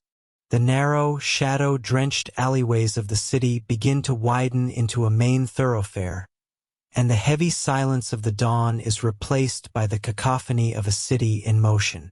It is early morning, yet the streets are choked with people. You are swept along by a human tide, a pulsing current of bodies all moving in the same direction. There is an energy here that feels strangely like a festival. You see fathers with young children perched on their shoulders to give them a better view. You see groups of young apprentices shouting jokes to one another, their faces bright with excitement. You see wealthy merchants in fur-trimmed robes pushing through the throng, their servants clearing a path with heavy sticks. You might expect a somber mood for what is about to happen, but the atmosphere is electric with anticipation. You are heading toward the central square, the stage where the city's most popular and most harrowing drama is about to be performed. This is not a day for work. This is a day for justice, for vengeance, and for the most sought-after entertainment the medieval world has to offer. As you emerge into the great square, the scale of the event hits you. Every window in the surrounding timber-framed houses is filled with faces. Some of the more enterprising homeowners have even rented out their balconies for a high price, providing a premium view of the wooden platform that rises above the sea of heads in the center of the plaza. This scaffold is the focal point of the entire city today. It is a raw, unpainted structure of oak, smelling of freshly sawn wood and old sawdust. Around its base, the crowd is thickest. You find yourself pressed against a baker who is still wearing his flour-dusted apron and a group of washerwomen who have left their tubs to witness the spectacle. There is no social distancing here. You are part of a singular, breathing mass of humanity. Listen to the sounds around you. It is not the hushed whisper of a modern courtroom. It is a roar. Vendors are weaving through the crowd, their voices rising above the din. They are selling meat pies, watered-down ale, and small roasted birds on skewers. Some are hawking broadsides, which are cheaply printed sheets of paper that tell the story of the condemned man's crimes in lurid detail, often accompanied by a woodcut illustration of his face. People buy these souvenirs eagerly, reading the verses aloud to those who cannot read. You see children playing tag between the legs of the adults, their laughter ringing out as if they were at a country fair. For these people, an execution is a rare break from the crushing boredom and relentless labor of their daily lives. It is a moment of high drama in a world without theaters or television. It is the one day when the invisible hand of the law becomes visible and everyone wants to be a witness. Suddenly, a hush begins to ripple through the back of the crowd, spreading forward like a wave. The great bells of the cathedral begin to toll, a slow, heavy iron sound that vibrates in your chest. The gates of the prison have opened. You turn your head along with thousands of others to see the procession approaching. It is a slow, solemn march. At the front are the town guards, their halberds gleaming in the morning sun. Behind them comes a simple horse-drawn cart. In the cart sits the condemned man. This is the moment everyone has been waiting for. You watch his face closely. Is he defiant? Is he weeping? The crowd judges his every movement. If he shows courage, if he faces his end with a stoic grace, the crowd might murmur in respect. They might even cheer for him, turning a criminal into a folk hero in his final moments. But if he cowers or begs for mercy, they might pelt him with rotten vegetables or mud, mocking his weakness. This is a performance, and the prisoner is the lead actor. He is expected to play his part well. As the cart reaches the scaffold, the prisoner is led up the wooden steps. You see the executioner waiting for him. This man is a figure of dark fascination. He often wears a hood or a mask, not just to hide his identity, but to signify that he is an instrument of the state rather than a private individual. Yet, everyone knows who he is. He lives on the fringes of society, shunned by the very people who have gathered to cheer his work. He is a man who deals in death, and in the medieval mind, that makes him both powerful and polluted. You watch as he checks his tools. Depending on the crime and the status of the prisoner, it might be a heavy axe, a long sword, or a simple coil of rope. Each tool has its own ritual, its own particular brand of terror. The air in the square grows thick with a heavy, suffocating tension. The joking has stopped.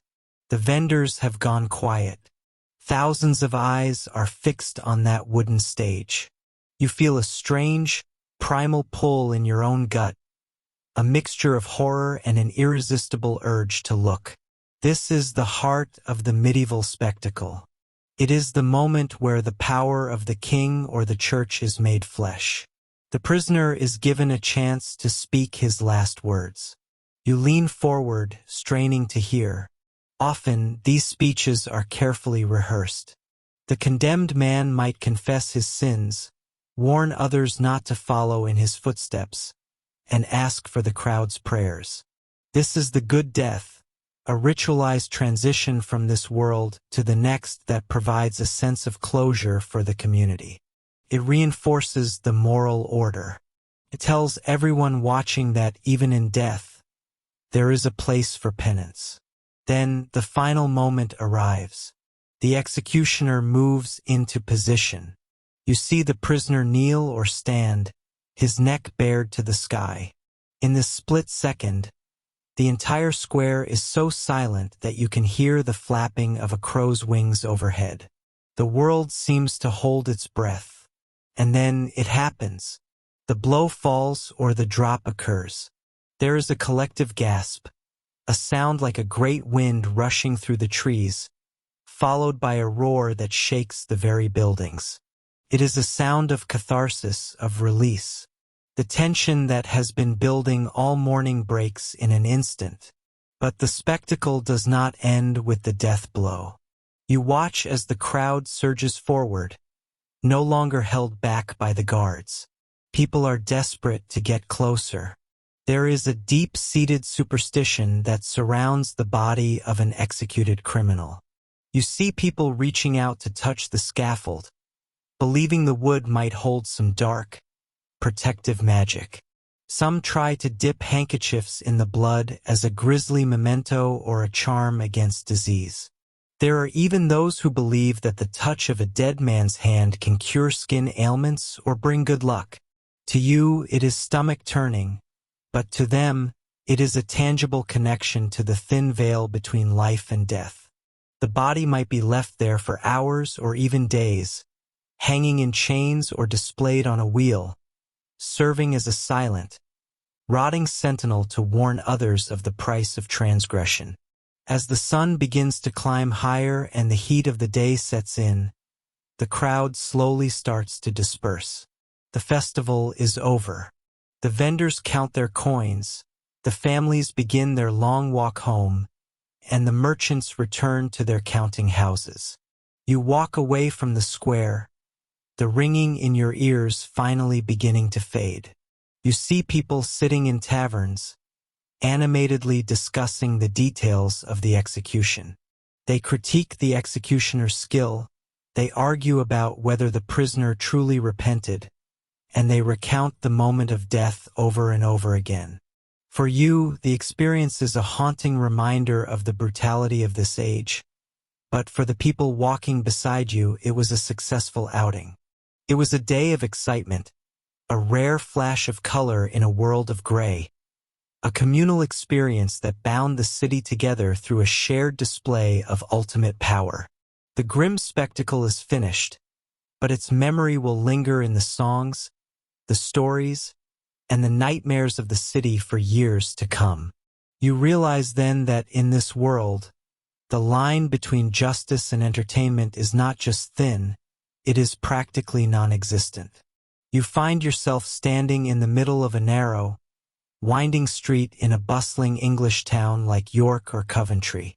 It is a summer morning, perhaps the feast of Corpus Christi, and the air is thick with a mixture of smells that you have come to recognize as the scent of the medieval world. There is the earthy musk of damp straw, the sharp tang of wood smoke, the pungent aroma of livestock, and the underlying sweetness of freshly baked bread from a nearby stall. But today there is something more. There is an electric hum of anticipation that vibrates through the cobblestones and into the soles of your shoes. People are pouring out of their timber-framed houses, their wooden clogs clattering against the stones as they jostle for a better view.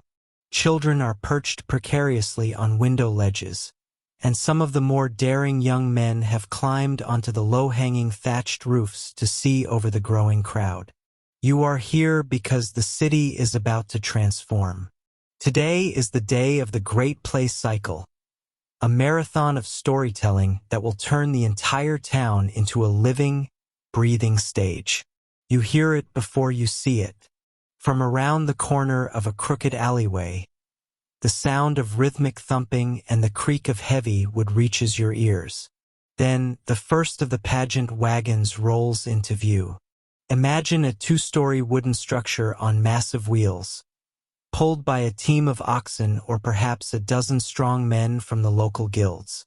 The bottom half is draped in heavy cloth, hiding the machinery and the actors who are preparing for their entrance. The top half is an open stage, painted in colors so vibrant they seem to glow under the morning sun.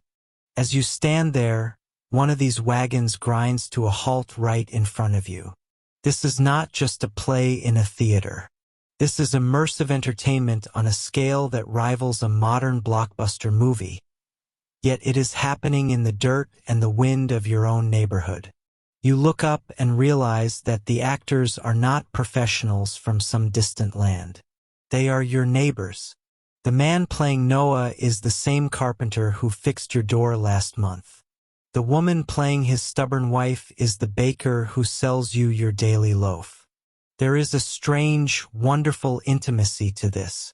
In the medieval world, entertainment is not something you merely consume. It is something your community builds with its own hands. The guilds are the heart of this spectacle. Each guild is responsible for a specific story from the Bible, and they take immense pride in their work. There is a clever logic to who plays what.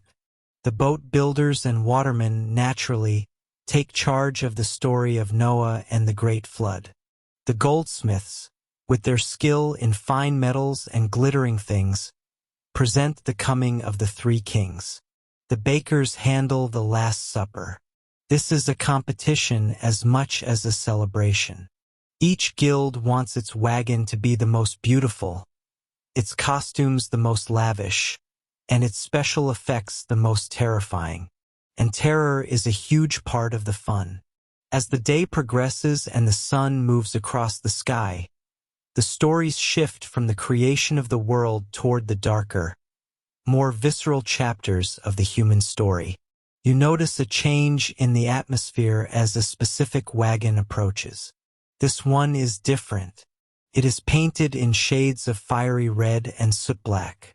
You hear the faint sound of rattling chains and a low, guttural growling coming from behind the heavy curtains of the lower level. This is what many in the crowd have been waiting for. This is the stage for the harrowing of hell. Then it happens. With a sudden, jarring crash of cymbals and the blast of a hidden trumpet, the front of the wagon bursts open. You step back instinctively as a massive, monstrous face is revealed. It is a hellmouth. Imagine a giant, gaping set of jaws, carved from wood and stretched over with painted leather. It looks like the maw of a dragon or a nightmare sea creature, with jagged teeth the size of swords. This is not a static prop. The jaws are hinged, and as you watch, they begin to snap open and shut with a terrifying mechanical rhythm. From within the throat of this beast, thick clouds of sulphurous smoke begin to billow. The smell is overpowering, sharp and choking, designed to give you a literal whiff of the underworld. Through the haze, you see the flicker of real fire. The medieval stagehands are masters of pyrotechnics, using resin, pitch, and gunpowder to create sudden bursts of flame that illuminate the dark interior of the hellmouth. Out of this smoke and fire, the devils emerge. These are not the polite, philosophical devils of later literature. These are grotesque, high-energy performers in suits made of black wool and horsehair, covered in hooks and scales. They wear masks with bulging glass eyes and horns made of polished bone. They don't just stay on the stage. They leap down into the crowd, screaming and hissing, swinging bladders filled with air to strike at the spectators. You find yourself ducking as a demon with a painted red face lunges toward you, only to let out a raucous laugh and disappear back into the smoke. The crowd loves it. There is a scream of genuine fear followed immediately by a roar of laughter. This is the medieval thrill ride. It is a visceral, sensory experience that reinforces their faith through the medium of pure, unadulterated spectacle. You see the devils dragging sinners into the mouth of the beast.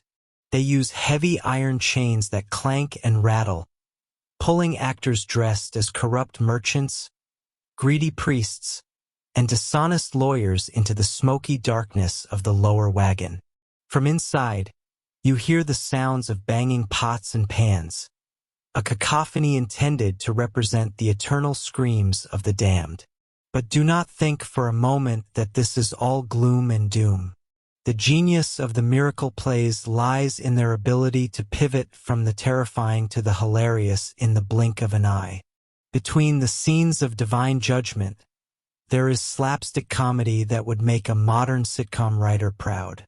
You watch the story of the Second Shepherd's play, and you find yourself laughing at a subplot involving a man named Mac who steals a sheep and tries to hide it in a cradle, pretending it is his newborn baby. The dialogue is bawdy, filled with puns and local jokes that only the people of this town would understand. You realize that for the medieval person, the sacred and the profane are not two separate worlds. They are woven together. They can pray in the morning and then laugh at a fart joke on a pageant wagon in the afternoon, and they see no contradiction in it. It is all part of the grand tapestry of human existence. The miracle plays provide a way to understand the universe, but they also provide a way to blow off steam, to drink ale with neighbors, and to be genuinely amazed by the creativity of their peers. As the evening shadows begin to lengthen, the final wagons roll through the streets. The energy of the crowd has changed. The rowdy laughter has quieted into a more contemplative mood as the plays move toward the resurrection and the promise of hope. You watch the sun set behind the spires of the cathedral, the sky turning a deep violet that matches the velvet robes of the actors on the stage. The fires in the hellmouths have burned down to glowing embers, and the smoke has cleared, leaving only the faint scent of sulfur hanging in the cooling air. You stand there for a moment, watching the heavy wheels of the last wagon disappear around a bend in the road. The silence that follows is profound. Tomorrow, the carpenter will go back to his bench, and the baker will go back to her oven. The hellmouth will be dismantled and stored in a guild hall until the next festival. But the memory of the fire, the laughter, and the terrifying snap of those wooden jaws will stay with them throughout the long, hard months of labor ahead. You look down at your hands and then back at the empty street. You have seen how these people find joy in the middle of their hardships, how they use their meager resources to create something larger than life. You have seen that their version of fun is loud, messy, and occasionally dangerous, but it is also deeply communal. It is a way of saying that even in a world filled with shadows and uncertainty, there is still room for a good story and a spectacular explosion. As the last echoes of the crowd fade away, you begin to walk away from the town square. You feel the weight of the day pressing on you, a mixture of exhaustion and exhilaration. You are beginning to understand that the medieval mind does not just observe the world. It participates in it with every sense. But as the town grows quiet and the stars begin to peer through the gaps in the timber buildings, you realize that the day is not quite over. The transition from the public square to the private spaces of the medieval world brings with it a different kind of curiosity. The spectacle of the streets is grand, but there are other, more intimate ways that people in this era chose to spend their leisure time. You turn a corner and see the warm glow of a tavern window, hearing the faint sound of music and the clatter of dice.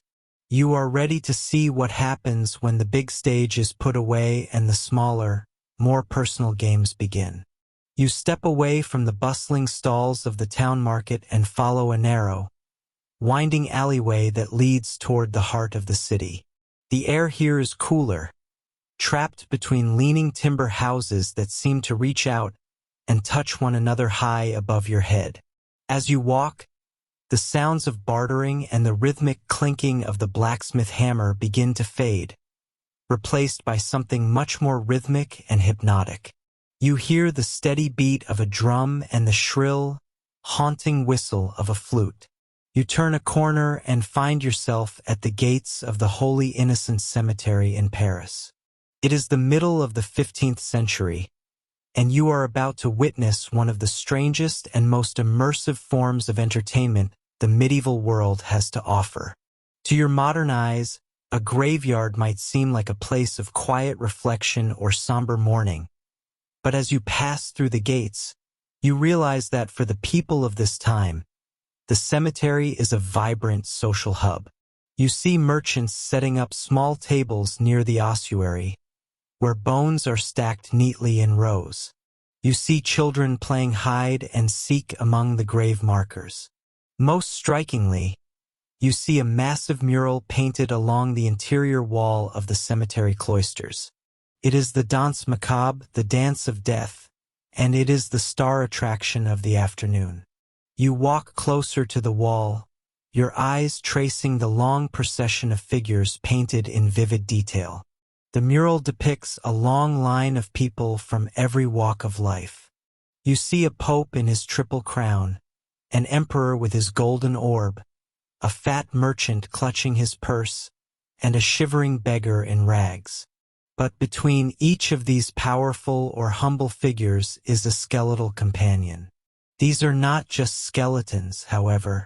They are animated, grinning, and seemingly full of a dark, manic energy. They are dancing.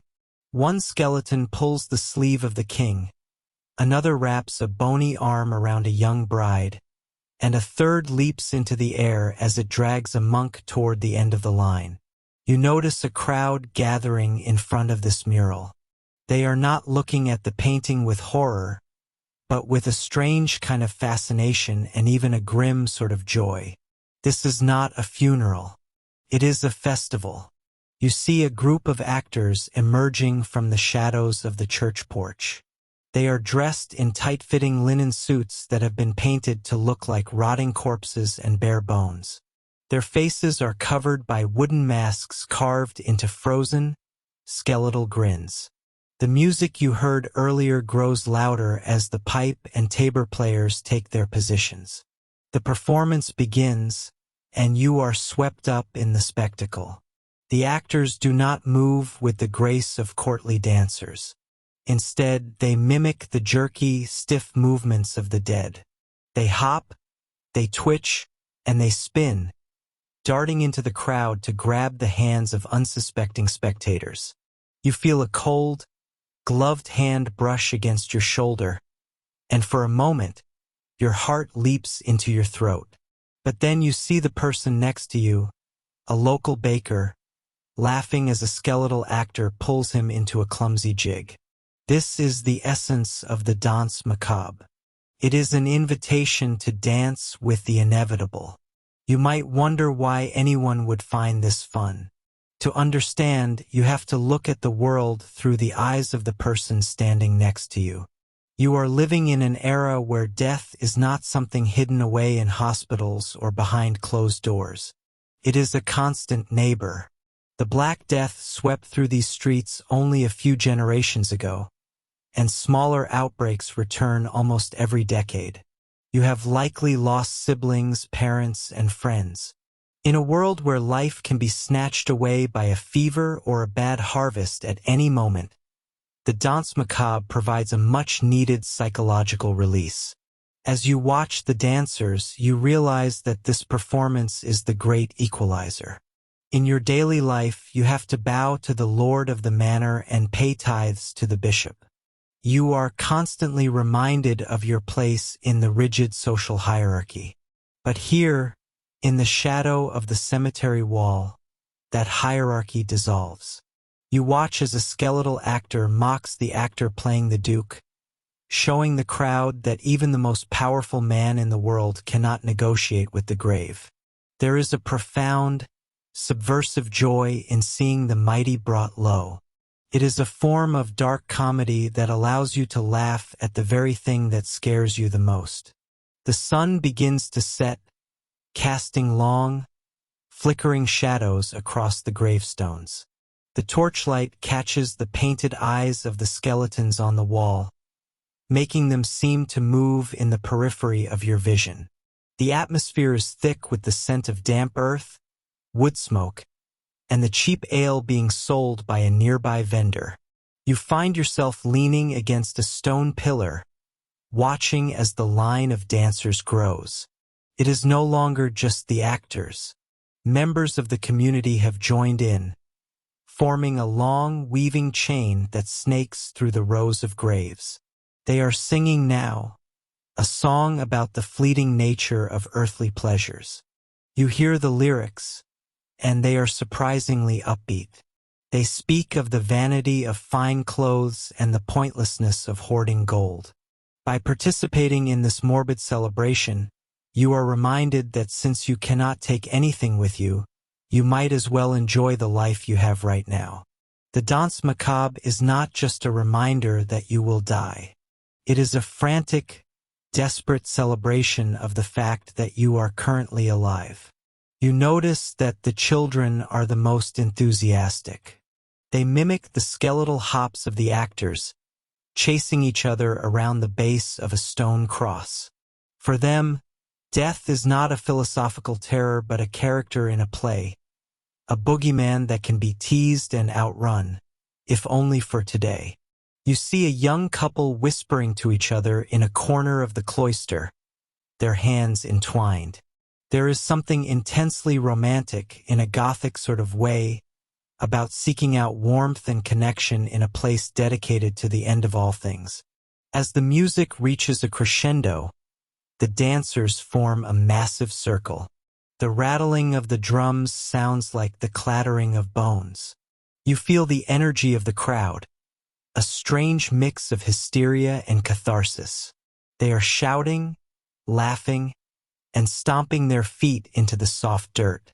In this moment, the cemetery has been transformed into a ballroom. You realize that the danse macabre serves as a vital pressure valve for society. It allows everyone to confront their deepest fears in a controlled, communal environment. By making death a dance, the medieval mind turns a terrifying mystery into a familiar, if somewhat macabre, friend. The dance eventually winds down as the actors retreat back into the church, their wooden masks disappearing into the gloom. The crowd begins to disperse, people calling out goodnights to one another as they head back to their homes. You stand there for a moment longer, looking back at the mural on the wall. In the dying light, the painted skeletons seem to be waiting patiently for the next time the music starts. You feel a strange sense of peace. The morbid spectacle has not left you feeling depressed, but strangely lighthearted. You have looked into the eyes of the reaper and found a reason to smile. You turn and walk back toward the city gates, the distant sound of the flute still echoing in your ears. The streets are darker now, and the chill of the evening air is more pronounced. But as you pass the wealthy merchant who was so proud of his velvet coat earlier in the day, you find yourself thinking of the skeleton painted on the wall, and you cannot help but chuckle to yourself. The danse macabre has given you a new perspective on the world. It has taught you that life is a brief, flickering candle, and the best way to keep the darkness at bay is to keep on dancing. As you reach the main thoroughfare, the sounds of the city return. The night watchman calls out the hour, and the smell of roasting meat wafts from a nearby tavern. The graveyard and its dancing dead feel like a dream, but the lesson remains. You realize that the medieval obsession with the morbid was not a sign of a miserable society, but a sign of a resilient one. They found a way to take the most frightening aspect of human existence and turn it into a party. You take a deep breath of the cool night air, feeling the steady beat of your own heart, and continue your journey through the winding streets of the past. You are standing in the middle of a narrow, cobbled street in a 14th century village. It is the dead of winter, somewhere between Christmas and the celebration of Epiphany. The sun has long since vanished behind the jagged horizon, leaving the world gripped in a cold that seems to bite right through your woolen cloak. The only light comes from the flickering orange glow of hearth fires peeking through the cracks of shuttered windows and the pale, ghostly reflection of the moon on a thin layer of frost. The air is so still you can hear the distant lowing of cattle in their stalls and the rhythmic crunch of your own boots on the frozen ground. Then you hear it, a sound that does not belong to the quiet, slumbering rhythm of the night. It is a low, rhythmic thumping, like a drum made of hollow wood. It is accompanied by the jingle of small bells and a strange, wet rustle, as if a large animal is moving through the undergrowth nearby. You freeze, your breath blooming in a white cloud before your face. Out of the shadows of an alleyway, a group of figures emerges. They do not walk like people you know. They move with a jerky, exaggerated gait, their limbs flailing in the dim light. As they draw closer, your heart hammers against your ribs. These are not the neighbors you chatted with at the market this morning. At least they do not look like them. One figure is draped in long, shaggy strips of cloth that make him look like a tattered spirit. Another wears a tunic turned inside out, covered in dried moss and ivy. But it is their faces that stop you in your tracks. They have no faces. In their place are masks carved from heavy wood, painted with garish, distorted expressions. One has a nose that twists like a gnarled root. Another has eyes that are nothing but hollow black pits. One figure wears the skull of a horse perched atop a pole, its jaw wired so that it clacks shut with a sharp, terrifying snap as they approach. This is the world of mumming and guising, one of the strangest and most atmospheric pastimes of the medieval world. To you, a modern observer, this might look like a scene from a nightmare or a pagan ritual, but to the medieval person, this was the height of winter entertainment. It was a time when the world was turned upside down, when the poor could walk into the halls of the rich, and when the safety of your own identity could be traded for the freedom of the mask. You watch as the group approaches a large timber-framed house. This is the home of a wealthy merchant. Usually, a group of peasants would never dare to knock on this door uninvited after dark. But tonight is different. The mummers do not speak. That is the first rule of the game. The word mummer likely comes from the old word mum, meaning silent. They are the silent ones, the mummers who bring the mystery of the outside world into the domestic sphere. They do not knock with their hands. Instead, the horse skull figure thumps the door with its wooden pole. The heavy oak door creaks open, and the merchant stands there, holding a tallow candle high. He does not look angry or afraid. He looks expectant. He steps aside, gesturing for the masked intruders to enter his home. You follow them inside, slipping into the warmth of the great hall where a massive fire roars in the hearth. The atmosphere inside is thick with the smell of roasting meat, wood smoke, and the damp, earthy scent of the mummers' costumes. The silence is heavy and deliberate. The mummers move to the center of the room. They do not ask for food or money. Instead, they produce a set of dice. They want to play. This is a central part of the mumming tradition. The masked figures challenge the master of the house to a game of chance. You watch as they cast the dice onto a wooden table. The clicking of the bone against the wood is the only sound in the room. There is a tension here that is hard to describe. Because the mummers are silent and masked, they have stripped away the social hierarchy. For these few minutes, the merchant is not playing against his neighbors or his servants. He is playing against the unknown. He is playing against the spirits of the winter. Often the dice are loaded. The mummers almost always win. But the merchant does not mind. It is part of the ritual. He pays his losses in coins or, more often, in jugs of strong ale and slices of spiced cake. The exchange is a way of sharing wealth during the hardest months of the year, wrapped in the guise of a game. But mumming was not always just silent dice games. As you move through the years of the medieval period, the tradition evolves. You might find yourself in a crowded tavern or a village square watching a mummers play. These were raucous, chaotic performances that traveled from house to house. You would see the same characters over and over again, each one a caricature of medieval life. There was usually a hero, often St. George, wearing a helmet made of tin and carrying a wooden sword. He would face off against a villain, perhaps a Saracen knight or a dragon made of painted canvas and hoops.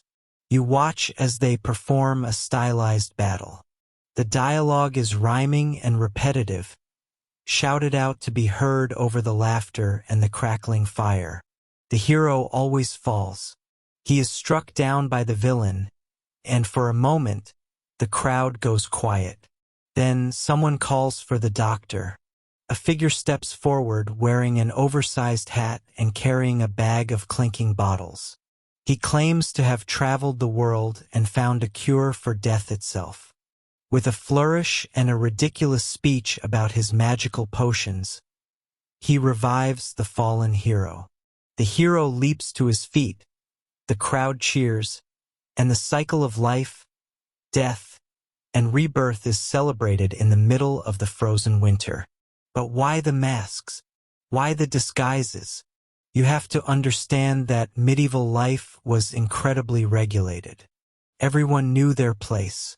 You were the son of a blacksmith, the daughter of a miller, a servant to the local lord. Your identity was your destiny. But when you put on a mask made of leather or linen, when you blackened your face with soot from the chimney or covered yourself in animal skins, you disappeared. You became someone else. You became a geyser. Guising allowed people to blow off steam. It was a pressure valve for a society that was often suffocatingly rigid. Under the cover of the mask, you could poke fun at the priest. You could mock the local tax collector.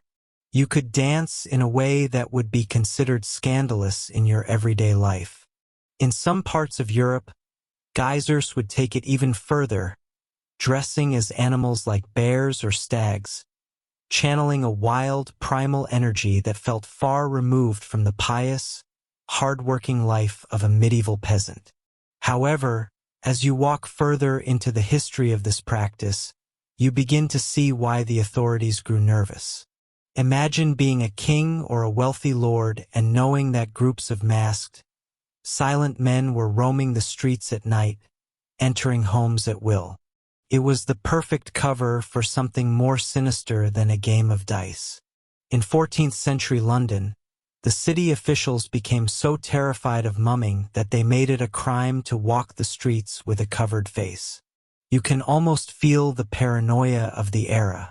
The law stated that anyone found mumming or wearing a mask could be arrested and imprisoned for 3 months. Why such a harsh punishment for a bit of fun? Because masks were being used for assassinations and robberies. In one famous instance, a group of conspirators actually planned to murder King Henry IV while dressed as mummers during a Christmas festival. They thought they could get close to the king, strike their blow, and melt back into the crowd of masked revelers before anyone knew who they were. The plot failed, but the fear remained. By the time of King Henry VIII, the laws against mumming became even stricter. He saw the mask as a threat to the very order of the kingdom. If a man could hide his face, he could hide his intentions. He could hide his soul. Yet, despite the laws and the dangers, the people never truly gave it up. You see them still in the smaller villages, far from the watchful eyes of the king's men. They still blacken their faces with ash. They still weave suits out of straw until they look like walking haystacks. They still carry the hobby horse, that strange construction of wood and cloth that snaps its jaws at children and dances a wild jig in the mud. You stand in the shadows, watching the mummers leave the merchant's house. They disappear back into the darkness, their bells fading into the distance. You realize that this wasn't just a game or a play. It was a way for the medieval mind to process the terrors of winter. When the nights are long and the food is running low, the world feels thin. The line between the living and the dead, between the human and the animal, seems to blur. By becoming the monsters, by wearing the masks of the strange and the supernatural, the people felt they had some power over the darkness. You feel the weight of the night air pressing in on you again. The silence of the village returns, but it feels different now. You look at the dark corners of the buildings and wonder who might be watching from behind a wooden mask. The mystery of the guys is not just about hiding. It is about revealing something deeper, something wilder that lives beneath the surface of everyday life. You turn away from the flickering hearths, the image of the clacking horse skull burned into your mind, and prepare to move deeper into the mysteries of this vanished world. You stand at the edge of the village, the last echoes of the wild festivities fading behind you like the dying embers of a bonfire. The air is sharp, tasting of wood smoke and damp earth, and as you look back at the silhouettes of the crooked timber houses, you realize that you are not just leaving a location, but an era. You might feel a sense of relief to be moving away from the chaos, the animal masks, and the jarring sounds of the chivalry. But as you turn your gaze toward the horizon of the future, you start to notice something unsettling. The strange passions you have witnessed throughout this journey did not simply vanish into the mists of time. They did not die out with the arrival of the printing press or the steam engine. Instead, they changed shape. They migrated. They evolved into the very foundations of the world you call home. You begin to walk, and as the dirt path beneath your boots gradually turns to gravel, then to cobblestone, and finally to the smooth asphalt of a modern street, you carry the weight of those medieval memories with you. You realize that the bizarre behaviors of the Middle Ages were never just about mindless boredom or primitive superstition. They were an essential survival mechanism for the human spirit. You look at the people around you in the present day, staring at their glowing screens or cheering in massive glass stadiums, and you see the same hunger for connection, the same desperate need for a release from the grinding gears of daily life. Think about the sheer physicality of the medieval world. You remember the mob football matches where hundreds of people surged through the streets in a violent, joyful tide. You might think we have outgrown such madness, but then you look at a modern sports stadium. You see 50,000 people wearing the same colors, chanting in unison, their hearts beating as one. The violence has been refined into rules and boundaries. The muddy fields have been replaced by manicured grass, but the primal energy is identical. When you feel that surge of adrenaline as your team scores, that is the ghost of the medieval villager living inside you. That need to belong to a tribe, to lose your individual identity in a great roaring mass of humanity, is a direct legacy of those chaotic games that once broke bones and shattered windows.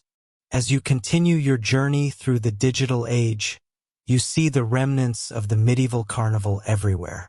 You remember the Feast of Fools, where the lowest members of society were crowned as kings and the world was turned upside down for a day.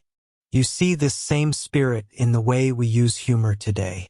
You see it in the satire that mocks the powerful, in the viral memes that poke fun at the absurdities of the government, and in the way we use the internet to create temporary, chaotic worlds where anything can be said. The medieval peasant who dressed as a bishop to deliver a sermon of nonsense was the direct ancestor of the modern comedian.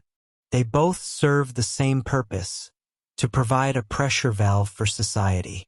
They remind us that the structures we build, the laws we follow, and the hierarchies we respect are all fragile things that can be laughed at. You walk past a cinema, its marquee glowing with the titles of the latest horror films. You think back to the danse macabre, the images of skeletons dancing with popes and peasants alike. You realize that our obsession with the macabre is not a modern invention. The medieval mind was obsessed with the thin line between life and death because that line was so visible every single day. They turned their fear into art and entertainment. They made death a character they could dance with. Today, you see the same impulse in our fascination with true crime stories, ghost hunters, and zombies. We still feel the need to stare into the darkness from the safety of our seats. We still need to play with the things that scare us so that they lose their power over our imaginations.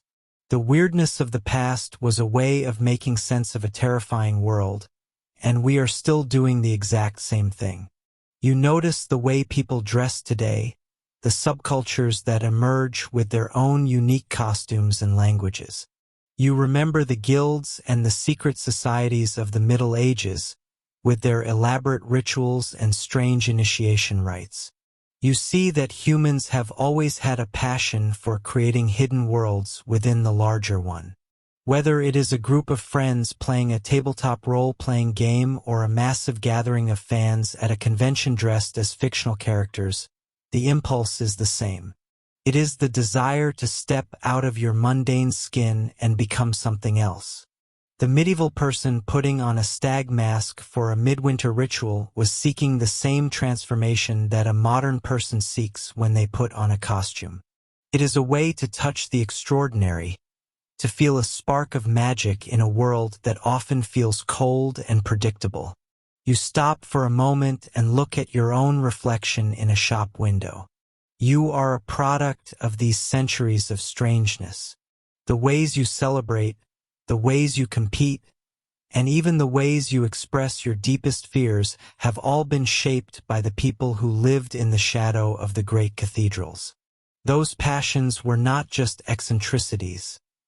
They were the building blocks of our culture. The medieval world taught us how to be a community.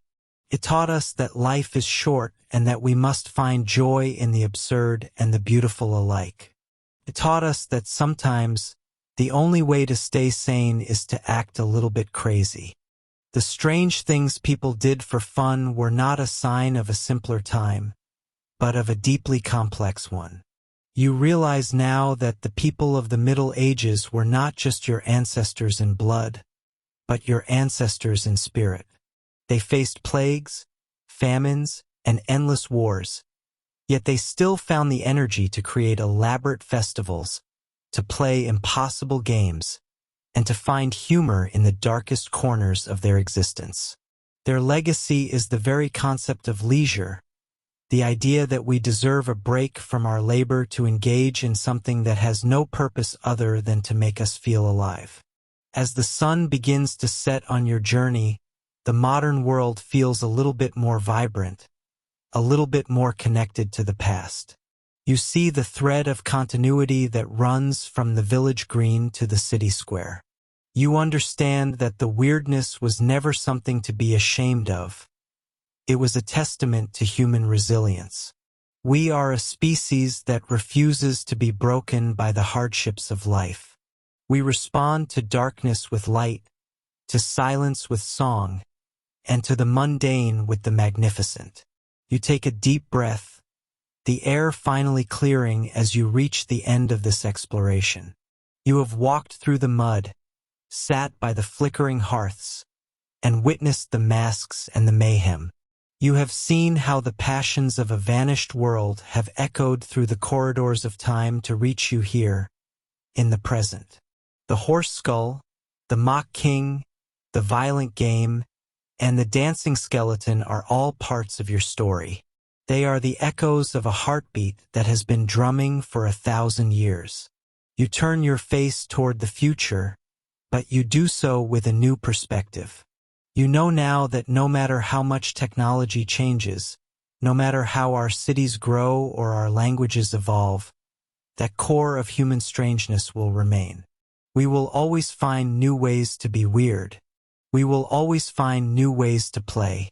And in those moments of joyful, bizarre, and immersive fun, we will always be connected to the people who came before us. You walk forward, leaving the medieval world behind, but carrying its wild, enduring spirit in every step you take. The mysteries of the past are now a part of your own journey, a map of the human soul that shows us exactly how we became who we are today. The echoes of the bells and the laughter of the fools follow you into the night, a reminder that the world has always been a little bit strange, and that is exactly what makes it beautiful.